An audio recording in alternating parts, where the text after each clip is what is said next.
What's up, everybody? I'm Jeremy. You guys are watching Inside the Coils tonight. It's a solo. Hopefully, everybody can hear me okay. Let me know in the chat. The delay was because it has been nothing but a whole bunch of malfunctions tonight.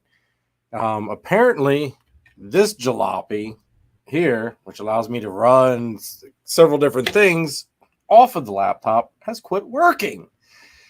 So I was trying to make it work so that way I didn't have to do everything on the stupid touch screen and everything, but I lost the battle. So I've got to do everything through my little touchpad here. So it's going to take me a little bit longer to go through the movements, all that good stuff. It's just kind of one of those things, I guess, it's the inevitable. It's what can go wrong will go wrong. Just kind of like last week. I was super excited about that live last week, and it fell apart right at the beginning. The second I went to head down here, and the kids just started getting sick. It's just like, But anyway, I do want to apologize for last week, guys. It sucked. I'm not going to lie. I felt terrible. I don't like skipping on lives. I don't like bailing on guests. But as some of the things we're going to cover tonight, like I said, it is a solo live. Maybe later on, once I get through my whole spiel, I'll throw the link out there and some people could jump on. There's been a lot of hard choices here going on lately. It's been, I don't want to say it's been a give and take, but it's just, I don't want to put it. There's been a lot of hard decisions going on here lately. I'll dive into that a little bit more as well, but there has been a lot of hard decisions. Trying to find happy mediums, make everything work, not put so much pressure on myself, which isn't happening. It's not going too good on that aspect. But we'll get through it. I'll get through it. There are going to be, I don't want to put it, there's going to be some changes coming up. It won't be this year. I'm going to finish out this year as strong as I can. But hopefully, I don't want to say but hopefully, because I don't want to do it, but I kind of have to do it. But next year, it's going to be a little bit of a change of pace. And I'm going to move this camera. I don't like where that's sitting there. That way I can look at the chat. It looks like I'm still looking at you guys. But yeah, it's going to, how do I want to put it?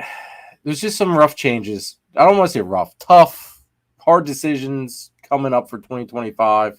But anyway, we'll dive into that a little bit later on. I do want to thank everybody for tuning in. I know tonight, it was Tinley weekend. One of the main reasons why I didn't try to get a guest, I figured most of anybody's probably at Tinley or they're watching the Holdback Rack auction, which I'm going to write that off as to why there's not so many people here on tonight. But hey, I appreciate it. I'm showing that there's 9 people on here, so I appreciate all 9 of you for tuning in, even though the Holdback Rack auction is going on. Good cause there for raising money for Jeremy and Jeannie Bald. So just keep that in mind. Maybe run this live and that live. Maybe there's some cool snakes up for grabs that you're looking for. Who knows? But that's going on. So yeah, it's just it's yeah. I knowingly accept solo lives aren't going to have 100 people watching. Then maybe 20 if I'm lucky. But I do appreciate everybody that is watching. If you are new to the channel, please hit that like button, hit that subscribe button, hit that notification bell, drop me a comment down below after this video. Did you enjoy it? Let me also know, guys, in the chat. You can do it in the chat. Do it in the comments after the video, or after the live, I should say. Let me know kind of what you guys are thinking about how I'm thinking. Like, sometimes I feel like maybe I jumped the gun too much. But anyway, I do. We're gonna go through here, say hi to some people. Like I said, I'm doing it on my laptop, so it's gonna be. I'm not exact. Come on. I hate technology, guys. There we go. Okay. All right. So let's start off Tara Voodoo Doll Rolls, one of our top tier channel members. Thank you very much, girl, for tuning in. Greatly appreciate the love and support. Good to see you. John and Christine from Triforce Morphs, what's up, y'all? I will see you guys next weekend. Super excited. Actually, next Saturday. But anyway, super excited to get the event with you guys over at Morgantown Reptile Expo, aka Hamburg. We always have a good time there. Hopefully, we have a good day. Hopefully, we got a good show day. We'll see though. JNS Exotics, James Perry's, what's going on? Thanks for tuning in. Good to see you, bro. Watts Minor, what's going on? Thanks for tuning in. Good to see you. Old World Pythons, Marcy, what's going on, girl? Good to see you. Hopefully, we'll see you out at Hamburg as well. Watts, yeah, man. All right, the whole that's a whole nother thing that sucked, and another part of what we'll dive into later on with family needs. I was supposed to be at the party. I'm assuming you're talking about Nathan's party. I was supposed to be there, and it just fell apart right at the end. Kara needed me to come home to help with the kids, and I just, I gotta put the family first on 99% of things. Definitely don't want to piss the wife off. That wouldn't be a good thing now, would it? But I am sad that I did not make it to the party. Sounds like everybody had a good time. Wish I could have been there, but there will be next year, and hopefully next year doesn't have any issues like this year did for me. Also, yeah, you don't have to worry about it. The carpets aren't going anywhere. Actually, there's more stuff coming carpet related, but I'm not gonna spoil that surprise. You guys have to wait for that video to come out, but yeah, don't worry, the carpets aren't going anywhere. No. Carpets are staying right here, except we've got 3 baby jungle carpets left from this season. I will have them with me out at Hamburg. If they don't go at Hamburg, I will have them with me out at Gettysburg Reptile Expo LLC, November, why do I want to say the 9th? I suck at remembering dates, guys. Yes, November 9th. I will have the babies there with me in case they don't sell by then. But it's going to... I'm surprised they're still here. I know I keep looking up here at them, but it's like I just don't understand how they're still here. They look phenomenal, guys. Absolutely phenomenal. Like if it wasn't for the fact that they're 3 males, I would say I don't care if they stay. If they were females, they would be more than happy. I'd be more than happy to keep them here.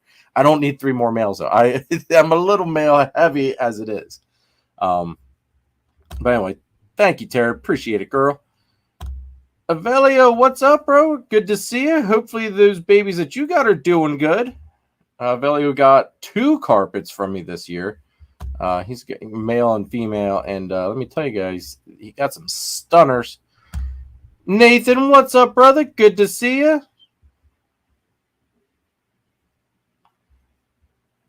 I hope you're doing well, bro. Another one of the channel sponsors. Sorry, I was looking at this comment because it's Watts Minor is Phil. Phil, what the hell are you doing, dude? Why are you you can't change names on me, bro, and expect me to know that you just can't do that, man. You just can't. Anyway, look at these beauties. Look at these. If I can figure out which way to put them, look at them. Look at the beauties.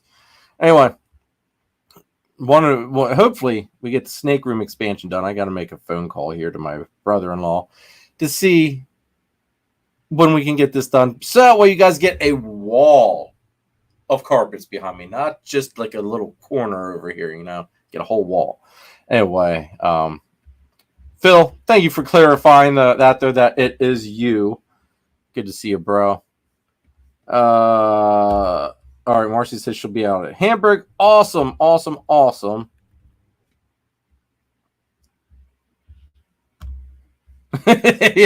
Yeah, don't forget to pay Chris. You might have forgot anyway, though. Real Rizza, what's going on? Thanks for tuning in. Bob Allen, what's going on? Thanks for tuning in as well. I also want to shout out to Real Rizzo for being a channel member. Greatly appreciate it. Thank you very much. So, all right, guys, let's dive in a little bit tonight, and then I'll throw the link out there, and maybe we'll shoot the shit with, whoever decides to hop on here for a little bit. Let's talk about some of the shows coming up. We've got Hamburg, aka Morgantown, or Morgantown, aka Hamburg, coming up. I will be stocked to the gills, basically. Everything that is on my Husbandry Pro store. The link is in the description down below, guys. Go check it out. Go to the link tree. It's in store/incubator, I think is how I have it listed. I need to maybe change that to available animals/incubator. But go check it out. Basically, everything that's on there will be at the show. That is the most up-to-date list. Everything that's there, I should have with me. And what am I saying? Morph Market stuff. Morph Market, that's only got a trickle of stuff. I did not go full all out with Morph Market. Trying to get more people to use the Husbandry Pro store. Keep all the traffic solely here instead of where you can get all confused with everybody else's crap. So go check it out. Like I said, everything that's on there should be with me out at the show. So that'll be 3 carpet pythons, which hopefully somebody wants some carpets because everybody needs a carpet. Anyway, and then a whole bunch of ball pythons. We'll have a TSK, if I could speak, a TSK Exantic pastel female. That's Het Clown. She will be at the show. Chocolate hypo double het DG Clown female. She'll be at the show. Same thing with Chocolate DG het hypo clown male. He'll be at the show. Got some killer stuff that's going to be there, guys. It's just some really neat stuff. I'm not gonna lie. I'm okay with some of the stuff sitting here, especially that chocolate hypo girl. I'm totally okay if she stays here. I could definitely use her, but I think there's other people that could probably use her a little bit better than what I can. But hey, if she doesn't move, she doesn't move. No sweat off my back on that one. No one's ever gonna say, "Darn, I can't believe I kept a chocolate hypo double het DG clown." Like, I don't think anyone's gonna say, "Oh, that sucks," because that just doesn't really suck. Jim, Straight Blast Pythons, what's up, bro? Good to see you. Thanks for tuning in. So, also, like I said, we've got Hamburg this Saturday. So come out and see myself, John, and Christine over at Triforce Morphs. I believe Chris from S Reptilia will be there. He better be there because I'm bringing him a snake. And I think that's it out of the whole gang. I think that's basically it from the whole gang. And then after that, we will be out at Gettysburg. And you guys know how much I love Gettysburg. Gettysburg is probably by far my favorite show of the whole year. I enjoy Friday nights, setting up, going out to eat with everybody, shooting the shit, having a good old time. Who knows what this time's discussion will be about? And the last time it was shorty shorts. Who knows? Maybe we'll go into who knows what the discussion will be. But super excited for that. I always enjoy that show. Ed, what's up, brother? I need to get you some heat panels, and I need to order purchase. I need to get on that. I also need to get on. The sad thing is I don't have the room to put the enclosures at the moment. So yeah, I'm kind of up against the wall on that one.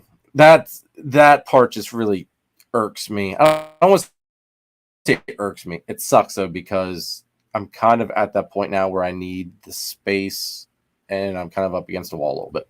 But Ed's PVC enclosures will be there, which, guys, that's who made these lovely enclosures for me. So come on out, check Ed's stuff out. He will make you custom enclosures built to how you want them. Go check him out, guys. Now, let me get a drink here. But yeah, so we'll be out at Gettysburg. There, basically, the whole gang is there.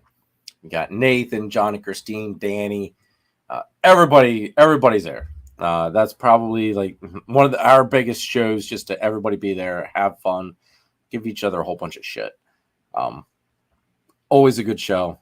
There again, I will have actually by then, let's see, by then, Clutch 12 should be ready and be at that show. And Clutch 13 will have just hatched basically right before the show. So my pies won't be ready for the show, which kind of sucks. But hey, if you are in the market for some awesome pods, they'll be available a couple weeks after the show.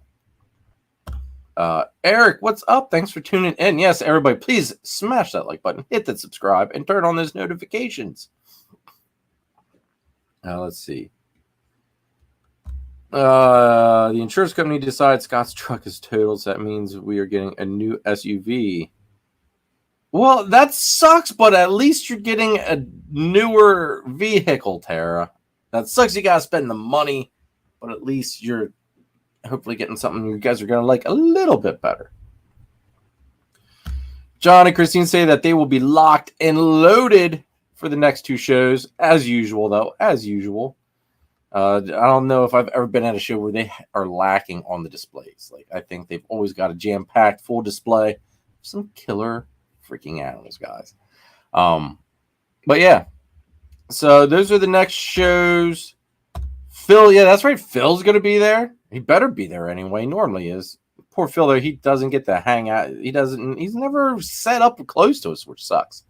I always wish Phil would be closer to us. Tara says, now we can come to more shows. Tara, that's a good thing, but then you also might spend more money then, which might be a bad thing. But, hey, that's awesome. That's very, very good. Hopefully your son's doing well as well. So, still have him in my thoughts and prayers, Tara. Just know that. You guys see I was playing with it. I saw that you had the infrared. I just saw the post before I got on here, Phil. I did see it.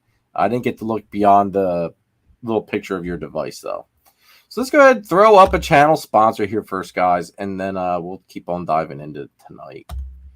Again, I've got to do it with the old touchpad, so everything's a little bit on the slower side, so bear with me tonight. Gettysburg Reptile Expo, LLC is located at the All-Star Event Complex in Gettysburg, Pennsylvania. It's a 45,000 square foot venue with 125 plus vendors and top quality breeders, along with 270 plus tables. If you're looking for a python, boa, colubrid, gecko, lizard, or amphibian, you've come to the right place. Doesn't matter if you're a breeder looking for that missing piece to your project or a pet owner looking for your next scaly friend, Gettysburg Reptile Expo LLC has you covered. Need an incubator or rack system? They have you covered with sea serpents set up there to meet all your needs. The next show dates are July 20th and November 9th of 2024, March 29th of 2025. Show times are from 9 a.m. to 4 p.m. Make sure to check them out on their website, Instagram, and Facebook. Mark your calendars because this is one show you don't want to miss. So I'll see you at Gettysburg Reptile Expo LLC. All right, guys. Make sure you guys do come out to Gettysburg. Enjoy the show. Say hi. Let's see here. Phil says it's interesting to see snakes in thermal. That would be kind of weird. It would be pretty cool. But anyway, so let's go over some of the updates. We will only have 13 clutches for this year. Maybe that's not a total new update, but I am 100% certain. Excuse me. 100% certain that we are only going to have 13 clutches for this year. Excuse me. 25 season, though, I will tell you this much, folks, is looking really, really, really good so far. I'm not going to dive into any super specific pairings just yet because there will be a video coming out later on. I don't know exact time frame, probably mid to late November. I've purchased and have some animals and finally going to debut some animals that have been here for a while that I have been keeping kind of secret. So that being said, you guys will finally get to see what I've been hiding. I know I try to be as transparent as I can, but I do gotta hide some things sometimes just to keep everybody on their toes. I don't want everybody knowing what I'm doing over here. There is some killer stuff going to be popping out for 25 season, hopefully. Fingers crossed. It is looking good, though. I will tell you that much. So that video will be coming out. Like I said, I don't want to say we added a whole nother species as well, but we kind of did. But you guys will have to wait and see. It has to deal with the carpets, so I'll let you on the cliffhanger of that one. But we did add we're adding a new species there. Added some killer, and I mean killer, powerful animals. Some heavy hitting stuff, folks. 25 season, there will it's gonna blow my mind. I'm gonna say that. I know every breeder under the sun has always said, "Oh, next year's gonna be better than this year. Next year's gonna be amazing." Next year, folks, will be out of this world for me here. It's just the tip of the iceberg for being badass and awesome, but it will be totally killer with the babies that are going to be coming out here. Completely different ball game. Yeah, Phil. But yeah, this was a building year. Yeah, that's got. I mean, to an extent, I think every year's a building year. I think no matter how you really look at it, folks, I think every year's a building year because you're always exceeding what you did the year before.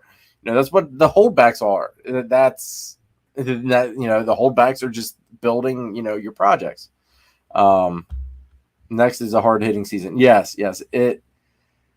The carpets. I think we're still going to try to go for 2 carpet pairings for 25. I need to get with Nathan and send him, as long as he hasn't changed his mind. But I think Nathan's going to take Xena, or Xander, aka Xena, for a little bit, which that'll be interesting to see how Nathan gets along with him because Xander can be a little bit of a douche. But that'll be exciting to see how he does with Nathan. But don't forget, guys, Nathan's got that beautiful caramel jag girl, and put Xena down there. See if maybe we can't get Nathan a clutch. Do a split pairing with him. Hit some beautiful stuff, hopefully. So as long as he has not, changed his mind, there were. Well, he can't do any worse. Well, no, he can't do any worse than what Hercules did for you, dude. But he's a little bit of a douche. I'm not gonna lie. He's beautiful, and that's why he gets away with the shit that he gets away with, man. But Xena is a royal dick. Once he's out of the enclosure, he's fine. It's just getting him out of that enclosure. That's the trick. So yeah, plus it doesn't help the fact that he's so freaking big too. I mean, he's damn close to 7 foot. So he's a big boy. So yeah, Nathan might have his hands a little bit full with him, but he will make killer babies because every clutch he has produced has been astronomical, guys. And actually, some of his babies are actually in shed right now. So I'm anxious to see them come out of shed because every shed baby carpets have, they just get better and better. And it just blows my freaking mind, guys. So hopefully I can get Chris's girl Celeste back up here and I can get 2 carpet clutches here, plus the split clutch with Nathan down there at his place. The pairings for the ball pythons, guys, we're probably gonna, I don't want to say we're gonna double, but I bet you we'll probably, if you factor in the pairings and how many normally, 75% or whatever rule, you're probably looking at somewhere around 25 clutches for next year or for 25 season. Hopefully, fingers crossed, that's what we get. Anything beyond that is awesome. I'll just be happy for some happy, healthy babies. I do need some of these females to do their job along with the males because I don't want to get behind. I don't want to get behind on this one project. So, which is also why that one male's putting in, I don't want to say some OT, but he's I mean, he's being put to some females very strategically at exact moments, so that way I don't wear him too thin. Actually, there's 2 males that are going through that. The one locking like a dream. The other one, he's still a little young. He's got the sperm plugs, so we'll see. We'll see. Hopefully, he finally figures it out here soon. But if not, Plan B does have it figured out. So, yeah. All I will tell you, folks, is there's going to be a lot of black and white this year. A lot of black and white. Actually, I think almost probably 3/4 of the pairings deal with Exantic stuff this year. So there will be a lot of Exantic or stuff that deals with the Exantic project coming out. Rob, Barnes Family Pies, what's up? Thanks for tuning in. Good to see you. So, all right, guys, let's get into probably the one thing that catches everybody's attention on the thumbnail. And it wasn't clickbait either. I just do want to be completely upfront and honest with you guys. There has been a lot of hard decisions here lately that I'm having to currently make. Still, like I said, nothing is set in stone yet. I'm also going to hit up some of the people that I dearly hold their advice and wisdom near and dear to my heart, because not only are they family, basically they are family to me, but some of my good friends here, and most of them are in the chat as well right now. So I think you all know who you are, so I shouldn't have to say it, but there's a lot of hard decisions I'm going to have to make here soon. And I'm not getting out of the game, guys. Don't just put that thought away. We're not getting out of the game. Things are actually going really good over here on that aspect. But it is my time that is not my friend at the moment. Wintertime, it might ease up and we can still stay full throttle during wintertime of 2025. But 2025, we're going to restructure basically the whole YouTube channel. I've talked it over with Kara, and a lot of this comes from the family aspect as well. So I'm just being real with you, with everybody. And I think, with how some of the stuff's been going on here lately, you guys probably are kind of seeing that I'm a little, I don't want to say under the gun, but under the gun essentially. Hadley's 4, Hudson's going to be 2 in February. So they're at that really fun stage. They want that more dad time. When they were little and babies and, I could get away from it. Kara wants a little bit more time with me because, let's face it, I mean, I'm doing shows, at least 2 shows a month as far as vending. So those are a whole week. Saturday, 9 times out of 10, I don't want to say 9. Normally, they're just one-day shows. So Saturday's all shot. Friday evening and maybe a couple days throughout the week is getting prepped for the show. Sunday is my normal. I'm down in the snake room almost all day. So those weekends that I have shows, the family doesn't get to see me at all. Like very, very few hours will they get to see me on Sunday. So that's kind of starting to, I don't want to say wear thin, but it's starting to build up a little bit. Kara wants a little bit more time with me. Hadley wants a lot more time with me. Hudson wants more time. So I'm going to have to kind of, I'm still figuring out how to do it, but we're going to start hitting the brakes a little bit here with the YouTube channel stuff. It's going to be, I'm going to have to also, and here's the catch-22 with it too, is I'm going to have to figure out how to do the sponsorship stuff. I'm going to have to restructure so much stuff. It's not even funny to figure out how to do everything and figure all that stuff out.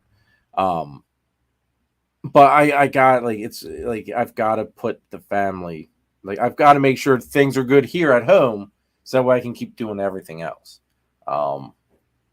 Because I mean, I love doing the YouTube stuff. I love making the videos. I love doing the lives. It's been really hard though.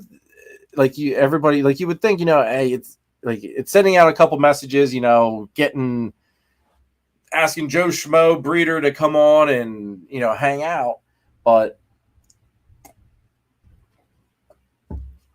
it's hard with my work schedule for one, and two, it's, you know, it takes a lot of time to hit up those people, and then you're waiting on people to message you back, and then like there's a lot that goes into doing the lives and stuff. And I mean, we've been doing it lives for 3 years, guys. 3 years I've been doing lives, and a handful of times have I missed. So it's just, it's been, I don't know, it's I've enjoyed every bit of it, but I mean, it's starting to wear on me a little bit. Just the collection's doubled. I mean, God, the collection's probably tripled or quadrupled from when we started. I mean, I don't even know how many animals we have now. You figure when I started the YouTube channel, it was 12. We had like 12 animals, and there's a hell of a lot more than 12 animals now. So, you know, as the collection's grown, the amount of time that it takes to upkeep it, you know, that grows as well. So it's been, every year it gets a little bit harder to find that time and just kind of make sure everything's in check, which is also what, like with the weekly videos. This week's video, I would like, Karen told me I was being stupid, and maybe I was, I don't know. I'm a very punctual person. And when I get onto like a Wednesday drop, and like, to me, that's like, you cannot get away from that Wednesday drop. It's got to be on Wednesday that video drops. And there was just no way it was going to drop on Wednesday. I mean, trying to think what this week was. I don't remember what had, like, this week was just a blur. Like, I'm not going to lie, it was just a complete total blur. But I think I was working some long hours. I think I was far away from home, getting home late. We had to do something Tuesday night. It made it that way I couldn't even drop a video. Anyway, it doesn't really matter.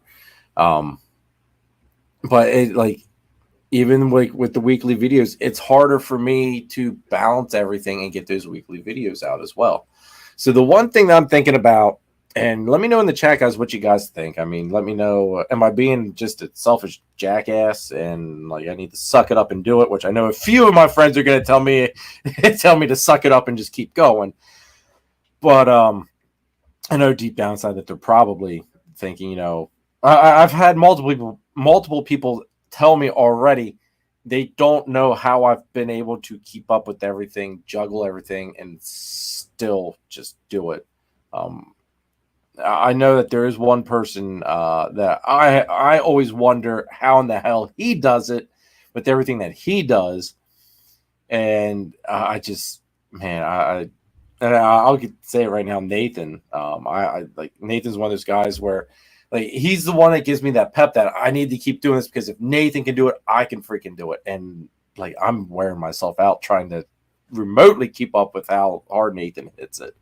But anyway, so what I'm kind of thinking is we're gonna do like 2 normal lives a month.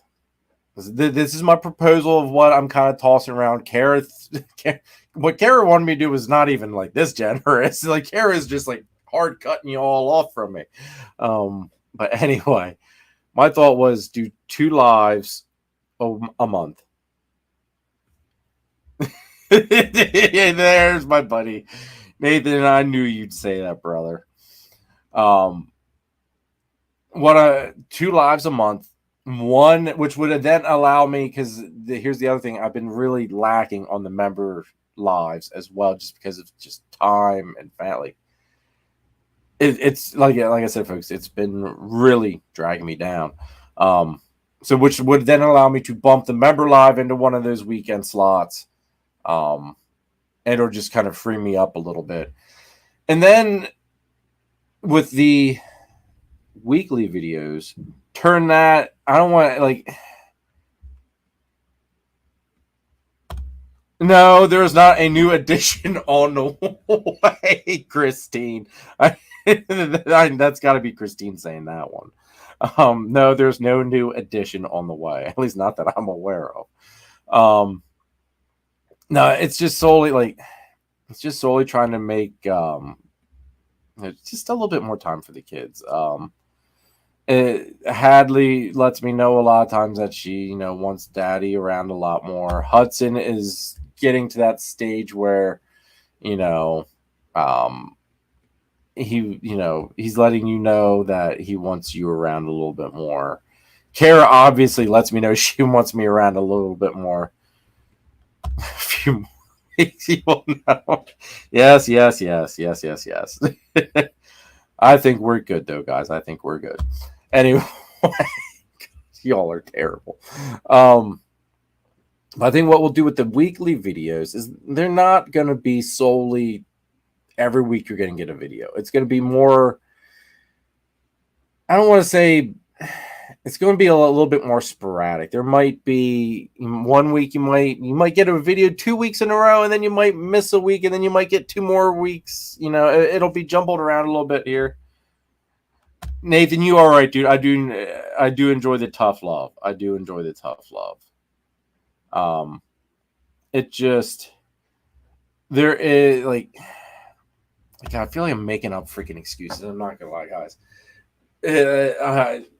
I'm just trying to figure out a way to juggle everything, and the YouTube does take a lot of time. The recording the videos, I've been trying to up the quality, and every time I try to up the quality, I'm not happy with how it looks because I feel as though it's still stuck in the same freaking rut. The one thing I do need to get, and it's on my list, I need to actually hit Nathan or John and Christine up to send me the freaking link. But I need to get myself a new light, get a light box, so that way I can take, because I want to get some more better footage of animals as B-roll and just for the clutch updates and stuff. So I do need to get that. It's welcome to the club. Routine, yeah. I mean, and I've been in the routine. I've been carrying on the routine for 3 years. But as every year goes, everything gets bigger here. And I'm finding less and less time to make that routine work. Plus, I'm starting to wear the hell out. Tara, you shut your mouth, girl. If that would happen, this YouTube channel will cease to exist anymore. But yeah, so that's kind of what I'm thinking, guys. I'm thinking, we're gonna see. That's the problem, though, Phil. I need sleep because I need to be able to run my equipment at work. So I don't want to be running somebody over or running into traffic or running over a car, running through someone's garage. There's a lot that I can do. So yeah, there's just some changes that are gonna have to take place. Like I said, I'm trying to figure out how to do it. It'll be interesting to see what I do come up with. So let me know, what are you guys' thoughts? Actually, here, you know what? We're gonna. I'm gonna regret doing this because there's gonna be 2 people that might hop on here, and you guys are gonna get to see me get a whole bunch of shit live. How the hell do I?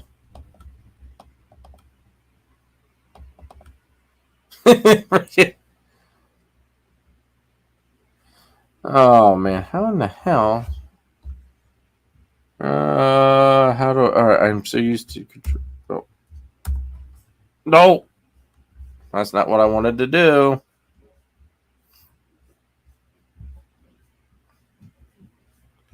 Now I done did it.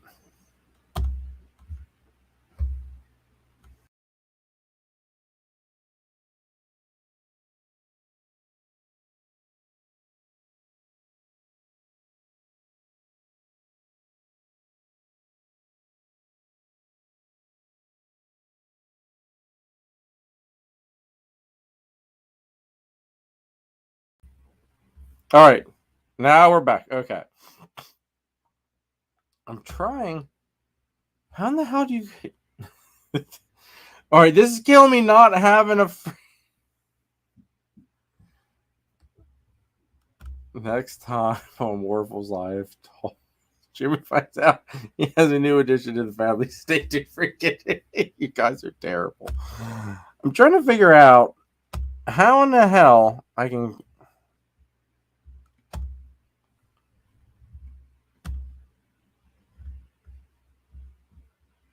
Copy. All right. Now.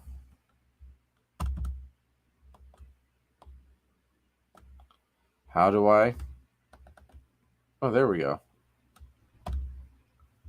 I said trying to do this all from a touchpad, really hard. You guys are terrible, terrible, terrible. All right, while we wait and see if anybody jumps on here, either Nathan or John and Christine, or I doubt Phil's, gonna hop on here because he's so camera shy. But let's run another channel sponsor here once, guys. If I can ever scroll down to where the sponsor ads are. Here we go. Make sure you check out Nathan at Infinite Possible Pythons. He is your guy to go to if you want to get into the Bang project. On top of it, he's working a bunch of awesome ball python projects.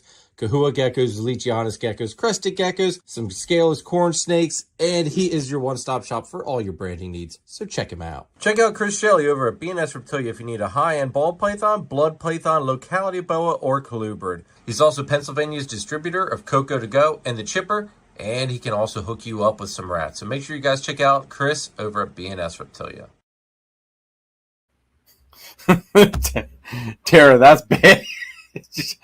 You wouldn't have me to yourselves at all, then. I would just be dead. Oh, man. You guys are terrible. You guys are terrible. Nathan, click on that link, dude, that I posted and hop on here and hang out with me once.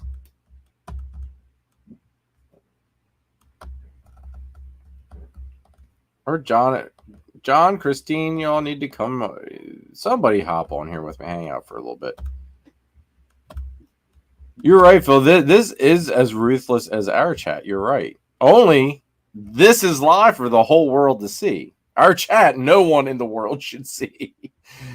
I feel bad sometimes for the people in our chat, although it's been rather quiet and mild. So yeah, so that's like the big thing that I've been that's kind of been weighing on me here lately is just, making time for everything. So yeah, like I said, there's gonna be some changes. Wintertime, it might not be full effect 25, boom, we're switching, we're cutting to this off hardcore. Because normally wintertime I'm laid off, so wintertime I will have a lot more free time. So I can probably stick to the normal schedule throughout the wintertime.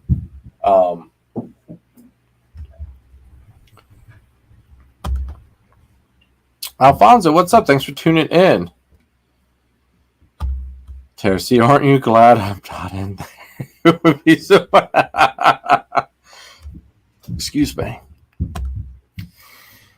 But yeah, John, Christine, Nathan, guys, click on that link that I sent and join me here and come hang out for a little bit. Let's chit chat. Let's chitty chat.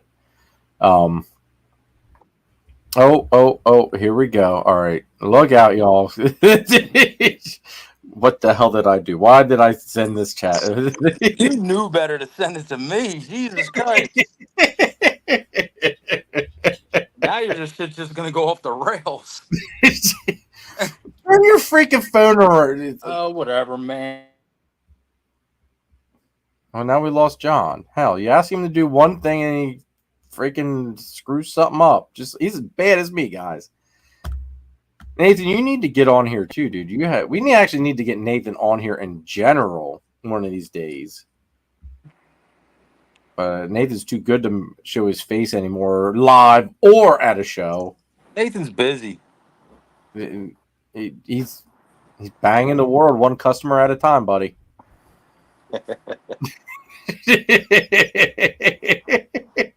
He sure is.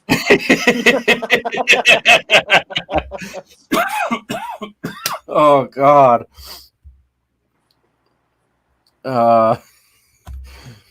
Christine says Nathan should come on next week for the round table. See, he Oh didn't even know God. about it. What's that? Nathan didn't even know about the round table next week.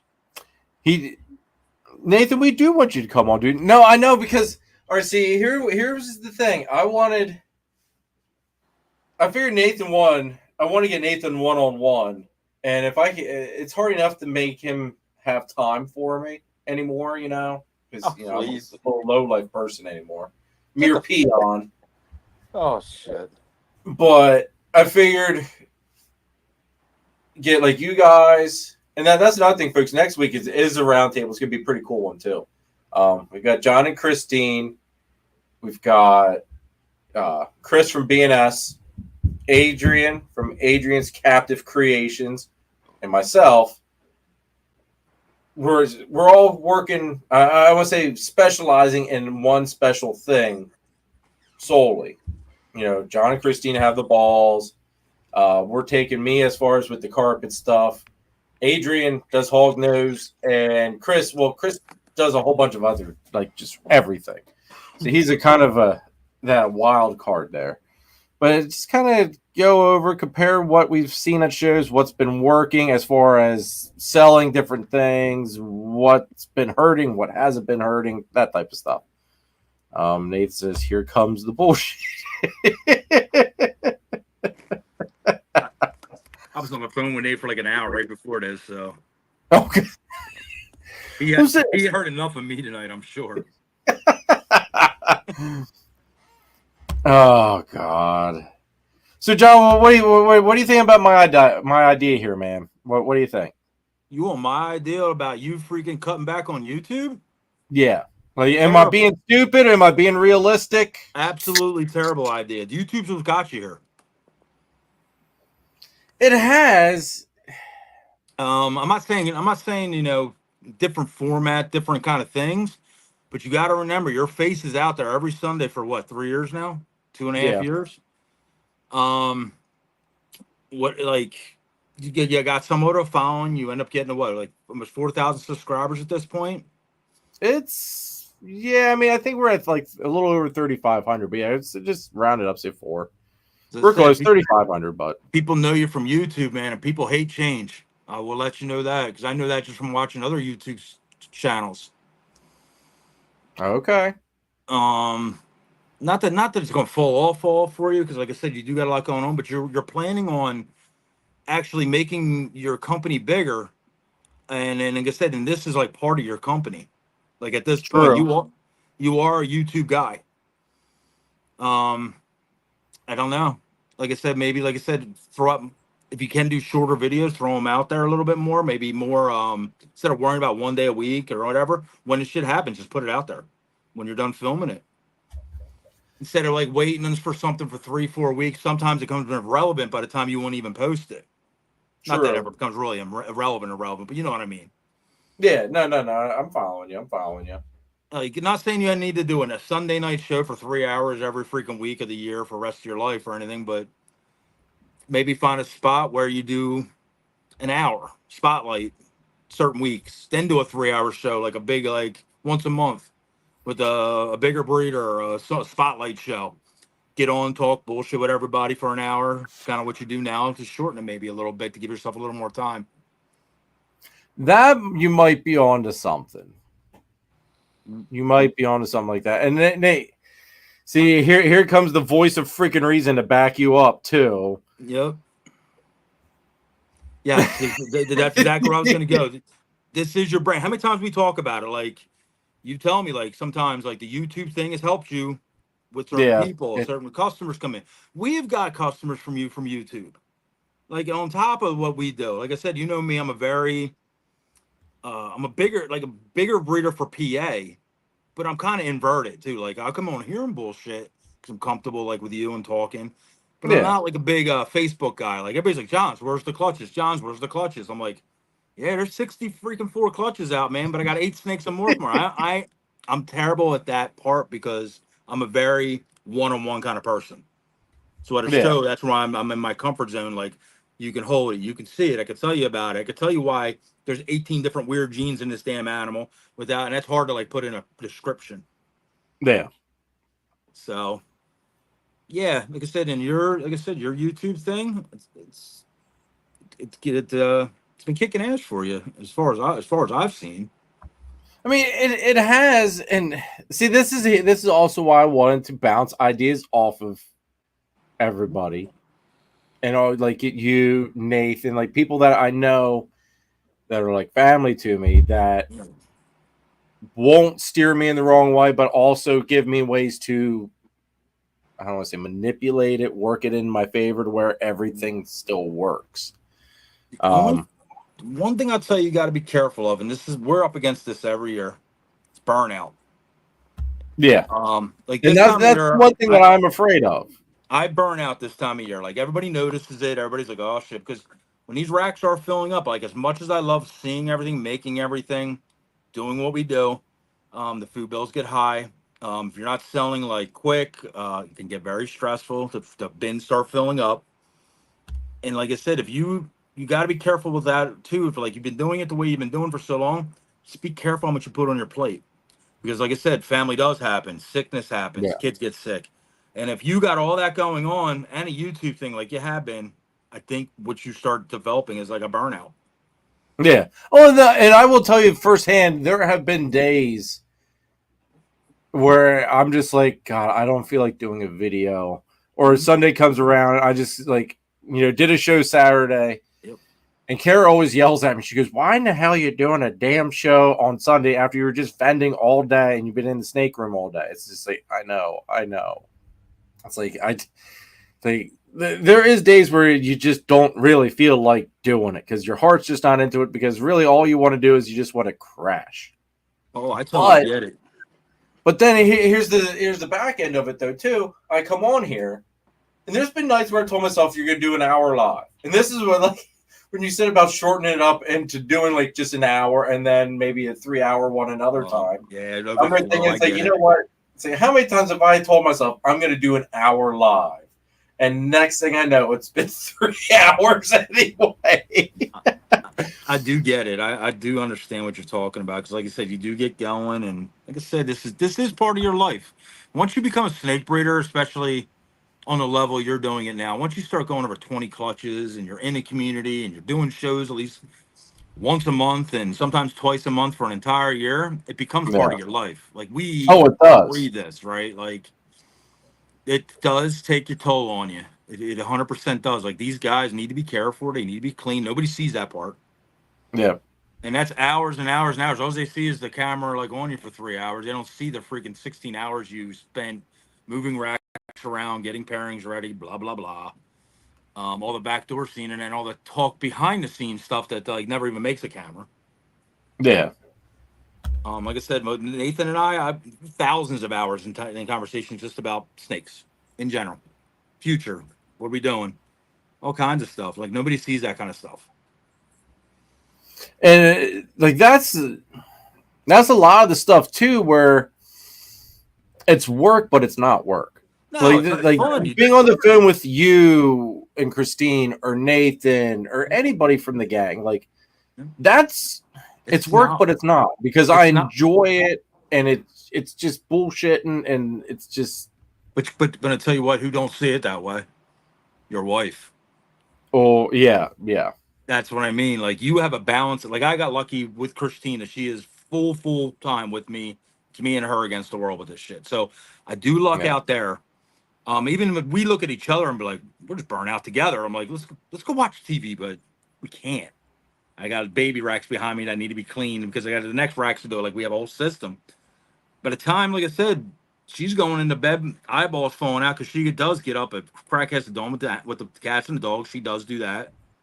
So she's going into bed, 10:30, 11 o'clock. I'm in there to 2:30, 3 o'clock in the morning. It's still going because I did wake up a little later, and maybe we went to work because we paint during the day, mostly part-time at this point, but still, a couple weeks of the month. So yeah, like I said, it just becomes a full-time job. I mean, and it does. And see, here's the thing too, and I know it, like like Nathan says here, keep grinding. And that's the thing. It is, I feel once you hit a certain point, like YouTube's always a grind. It's always a grind to be putting out good content, to, just getting the guests, like getting good guests is a grind in itself. Because sometimes I'll send messages out to people and I don't think they even get the messages, even through Instagram. Well, like you said, every day could be a new person that joins your YouTube, right? Watches the video, like seeing me on, like seeing Nathan on, like seeing Adrian, whoever it is. Next thing you know, you show an animal. They might fall in love with that animal. Say your carpet pythons, right? That's a sale. It's a sale you might not have had without that YouTube, without that video. It could have been in the middle of a video talking about snakes, like picking about ball pythons. I mean, not like snakes, but say it could be a ball python show, and you'd be like, my carpet. Boom, that's a sale. The next thing you know, you might want another one. I think, and you're on key with that one too, because I know Chris from BNS. He's said it multiple times. The reason why I have been so successful with the carpets, because if you look at a lot of other carpet breeders, they sit on them pretty, like, one, they do, a lot of breeders do sit on them longer than what I do just to see them color up. Yeah, sure. It's great for updates. It is, but my thing is, I enjoy watching them color up. I've been learning on the fly what to look for, beforehand, so I can make a pretty good educated guess. But he was telling me that the reason why I've been so successful with moving the carpets like I have is because of the YouTube channel, because the light that I get to paint them in, and people see the excitement, the passion for them. Like, they get to see that they're not all this nippy little jerkish snake that everybody says they are.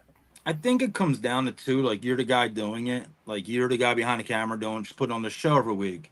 We were at like I said, we were at Paul and Joey's wedding this weekend. I had 4 different set of people that were his family members come up to me and goes, I know who you guys are. We seen you on TV. And I just looked at him like, you seen me on TV? Oh, his family watches your show. It's his grandma, it's his mother, it's his aunt, it's his brother. Like, it's people that don't have nothing to do with snakes, but they support him, so they'll watch his friends on YouTube, whatever. They'll say my friend John and Christina are on, or my friend Jeremy is doing a show, or so they'll tune in. So you're getting people like that have nothing to even do with snakes. That's entertainment. See, that's that's cool. It is, like, cool. See, this, like, I was like, oh, it totally blew my mind. But that's how they recognize me, Christine and I, at the thing that we seen you guys on TV. You're Paulie's snake friends, like. And I'm sitting there, TV, because, like I said, it was his grandmama said TV. I started dying. I'm like, TV, YouTube? She's like, yeah. She goes, you guys are. Or did you ask her? Did you say YouTube, or did you say the YouTuber? Oh, like, of course, of course I said the YouTuber, like, of course. But I thought that was cool. I know Nate's dad watches. Like, I've talked to him about it. Like, he loves Danny. He thinks Danny's a riot. Well, I think we all. Mother and father watch. Like I said, my family watch sometimes. Like, it's not just the snake people, like, all the time tuning in. And then you watch your replays, right? Like you said, sometimes you only have 30 people in a room. But how many replays you got, Jeremy? Some videos, 420, 620, 820, whatever it is. Yeah. So they're getting replayed while people are cleaning their snakes. I know I'm famous for it. If, like, I don't catch you, I'll put it on the background because, like I said, 90% I know who the guys are on. Plus, I just like to hear what's going on. Yeah. So I'll put it on when I'm cleaning snakes on a Monday afternoon. Noise. It's background noise. All right. Yep. This is the stuff that, like, I don't think about. How do I want to put it? I don't think that I've become that. Do I want to say important? No, I don't think that. I don't think I realized that so many people do enjoy it that are in the hobby, not in the hobby. I don't like. I guess sometimes I don't. That connection doesn't happen. It comes down to connection. Become what it has. Well, it's also like me. I barely watch snake channels. Like I know a lot of snake guys in the whatever, and I watch some few between. There's a lot I don't care for, and there's some I love. But I watch car videos. I watch the stupidest shit on YouTube. Like I watch like Legos videos, like people putting together Okay. Legos. Um, the locksmith guy, like he breaks into locks. Like, but there's a video that comes out every week for most of these guys, and I have them on my notifications. What the whole freaking drop a like and a notification's all about. Some of them videos I look forward to. It's like Monday. Like I watch a guy named Puddin's Fab Shop. He was a guy grinding from like no viewers. I subscribed to him when he had like 1,500 viewers. Well, now he's up over 300,000. But that Oh son of shit. a bitch is part of my Monday. Like he comes on and I laugh my ass off when he posts this video, and I'll have it play the whole time I'm watching doing snake. If he disappeared, that'd be a sad day. Because now the last 4 years I've listened to this guy. So See, this is the other thing, the other end of the story that I don't think about as well. right. Humans are routine, and humans are just do by nature. Like I said, maybe like I said with the YouTube thing, maybe it's not a thing of maybe cutting back. Maybe it's a thing of spicing it up. Start reaching out to maybe some really big breeders out there. Get Bob Vu back on. Get some of these guys get some guys overseas. Ask Gavin for freaking balls to you to come on. What the hell is he doing over there? I have thought about reaching out to Gavin. It's just that time difference because yeah, you'd have to make it a day where you maybe have off work. But like I said, for a show like that might be a big deal. But True. you schedule it 6 months in the future or whatever if you have to. True. Get guys that aren't really, like I said, just reach out. Like a Mike Schultz, like I said, he funny ass dude. Like he'll bring a lot to the table. He's out there freaking doing his thing out in bumblefuck who knows where. Like, but he knows everybody, and he's been through the freaking ringer for the last 15 years or 20 years. Christ, I don't even know now. But he'd be a guy that like touches on everything. Like I said, I know you talked to Ian. Like, try to just keep trying to bring different personalities in because that'll keep people captivated. Said, Dude, people like, they see me a bunch of times. Like I said, have me on here and there, freaking show like this, fill in, yada, yada, yada. John's going to talk shit, talk about lace, how great it is. I'll see him at a game. But, I'm just like, your audience already knows me. You need to pull in their audience into you. Somebody that is a balls to you guy. Maybe you get 20 subscribers from that. Yeah. And that's where your subscriber count, I think, will start raising and be more interested in, because like I said, you get just a bigger guys. There you go. Get Will in here. Freaking have him talk some shit. And all these guys.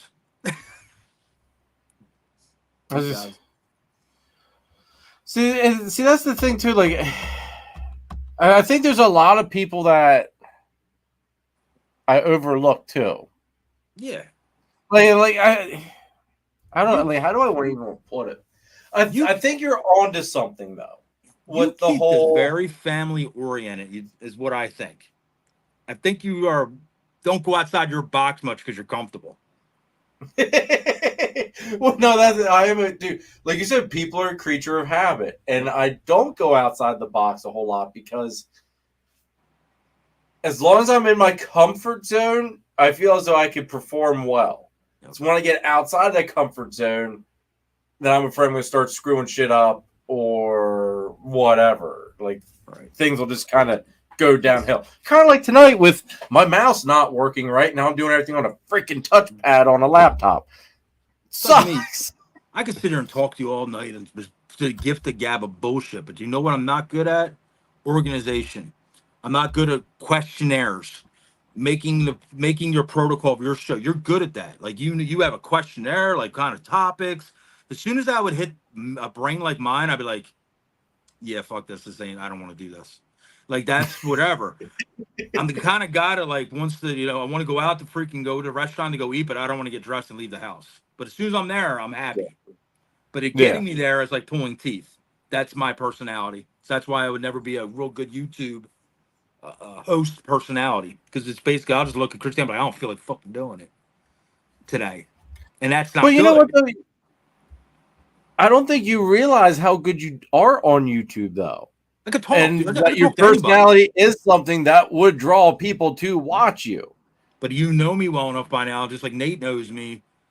there's two sides to my coin. Like I said, I'm this, I talk, blah, blah, blah, funny, I talk shit, or leave me the hell alone. Yeah. And the leave me the hell alone is a lot more than this. That's inside me. So, you know what I mean? Nobody has to see that. But if I had to do a weekend like you, I'd be like you right now. I'd be like, I don't feel like doing it. That's why it wouldn't work for me. I don't want to do that to myself. Basically, I don't want to do that to like people that would want to start watching me. John loses his mind. Just says, "Fuck it, I don't feel like doing it this week." Like, John, right? John has a meltdown live. Yeah, I have a meltdown, man. Freaking rat jumped out the bin, and freaking my whole room's ripped apart, and I'm freaking breaking the house down. Like, you know what I mean? That's a bad day. Yeah. I think maybe like I said, I think you're onto something. Maybe instead of, and you're onto it on different levels as well. Yep. I'm a way better teacher or freaking coach than I am a doer. That I will say about myself. You and Nathan are awesome coaches, because I will tell you this much: between you two guys, I mean, it helps from other people, but I bounce more stuff off of you and Nathan than anybody else. If you took all our brains and put them together, it'd be an insane human being. Because Nathan got the work drive. I've never seen anybody work so hard in my goddamn life. Hands down, man. Hands down. He makes me tired just talking to him. Like I said, I got a brain of a maniac, man. I can freaking name every snake in here without these cards on the freaking thing and what genetics go and how deep they go to anything in here. I'm a genetic maniac. But I'm not a great paper guy. Even my freaking Husbandry Pro lacks because of I don't want to touch the damn computer. So I literally do pairing cards. They're all here. Guess what? I could easily put in feedings, sheds, but it's not beneath me. I just hate doing it. So guess what? It doesn't get done. Christine's equally the same way with that shit. She hates the computer too. Thank God she likes it a little bit better than me, or we'd still be pen and pad and nothing get done. Well, I give you props for going the Husbandry Pro route. I do. One of these days, I do wish that you guys would do the record keeping more on the record keeping end of it. I hear about it. I feel as though that's just what you need to do with it. But I hear about it enough from my good buddy Nate. Trust me. No different than I just had a girl lay. Long story short, I paired her to a scrambler, freaking Orange Dream, or high definition Orange Dream Pied Ghost. All year, man, expecting and she's a ghost. She's a ghost black pastel. And I'm like, oh, fuck, I'm going to get Ghost OD Scrambler freaking hets. And she's possible het ghost as well, or het clown, or het pipe. My fault. I keep freaking, see? So, long story short, she retained. Son of a bitch. Oh. What the fuck did I breed her last year, Jeremy? Well, if it was in Husbandry Pro, I would know. Trust me, Nate, let me know. He's like, you fucking dummy. He's like, now you're sitting there like, what did you make? So I'm showing him babies. Well, guess what? It's not one sire. It's not two sires. It's three sires from last year. I got Trojans in the mix. I made spot nose red stripe yellow bellies, and I made some freaking bullshit ass cypresses. Yeah. Guess what I didn't get? I didn't get no goddamn scramble orange freaking pie. You didn't get a damn thing that you wanted. But if I would have had, like I said, Husbandry Pro like you guys do the pairings through there and shit, because I can't stand doing the pairings through. It drives me nuts. I would have known what males exactly they were, what dates they were last year, because I didn't write that shit down last year because I had to reset her because she reabsorbed, which was a foul because that's happened to me before when girls retained from last year. What'd she say? Christine says she tries to get you going, but she can't get you to. Well, hopefully you used my affiliate link to sign up, or at least my code. Got your 60-day trial. Or maybe you signed up before that too. I don't know. Yeah, between Nate and Christine, they get me going. I mean, to a point. Just only kept me going so much, man. Like I said, I'm a bipolar son of a bitch. Like, well, dude, like I said, you between you and Nathan, you guys have helped make this more this than what you guys realized. Like, I go back to that one night. God, when was that?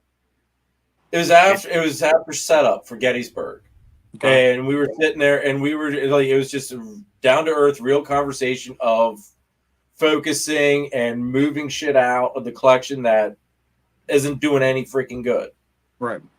And that night I came home I came down here in the snake room instead of going to bed like a smart person. I came down to the snake room, sat here, and thought, okay, out of all that stuff I started picking out of it, it's like, what in this room is not doing me jack shit? And I started to basically reconstruct the collection after that night. And I started buying better animals, higher dollar animals, things that focused more on what I wanted to do, like all the Exanthic stuff. Right. Like that conversation shaped so much that I laugh about it. I laugh about this one part because it, like, to this day, like it's stuck with all of us. But the jaundice, Yeah, like that whole night of arguing over if something was a bumblebee or a zebra bee. Yep. Like that led to some big changes. Right. Like I know what I'm. Think about it. I'm a guy that who's one of, like I have a lot of snakes and seen a lot of genetics. I'm sitting there questioning what's the normal person doing.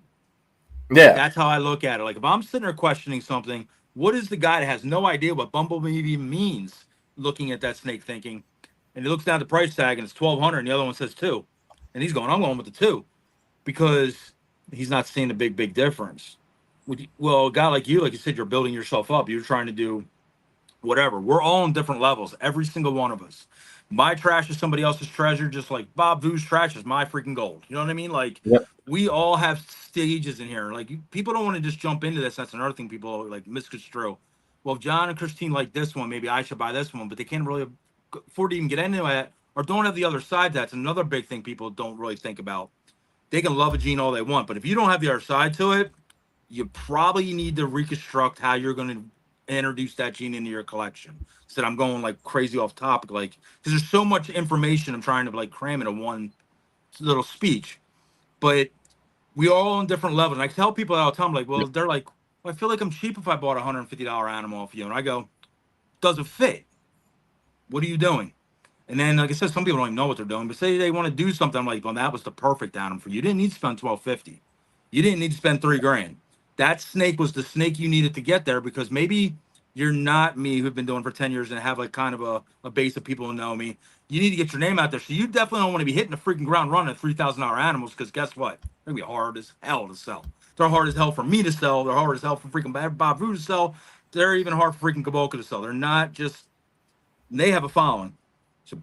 So start light, get in there, get your feet wet. Make sure you even like this shit before you drop that kind of money. I tell people, buy your hets. Like I said, hets are super duper important. Like, people can, it's the only way sometimes to introduce a genetic that somebody don't have.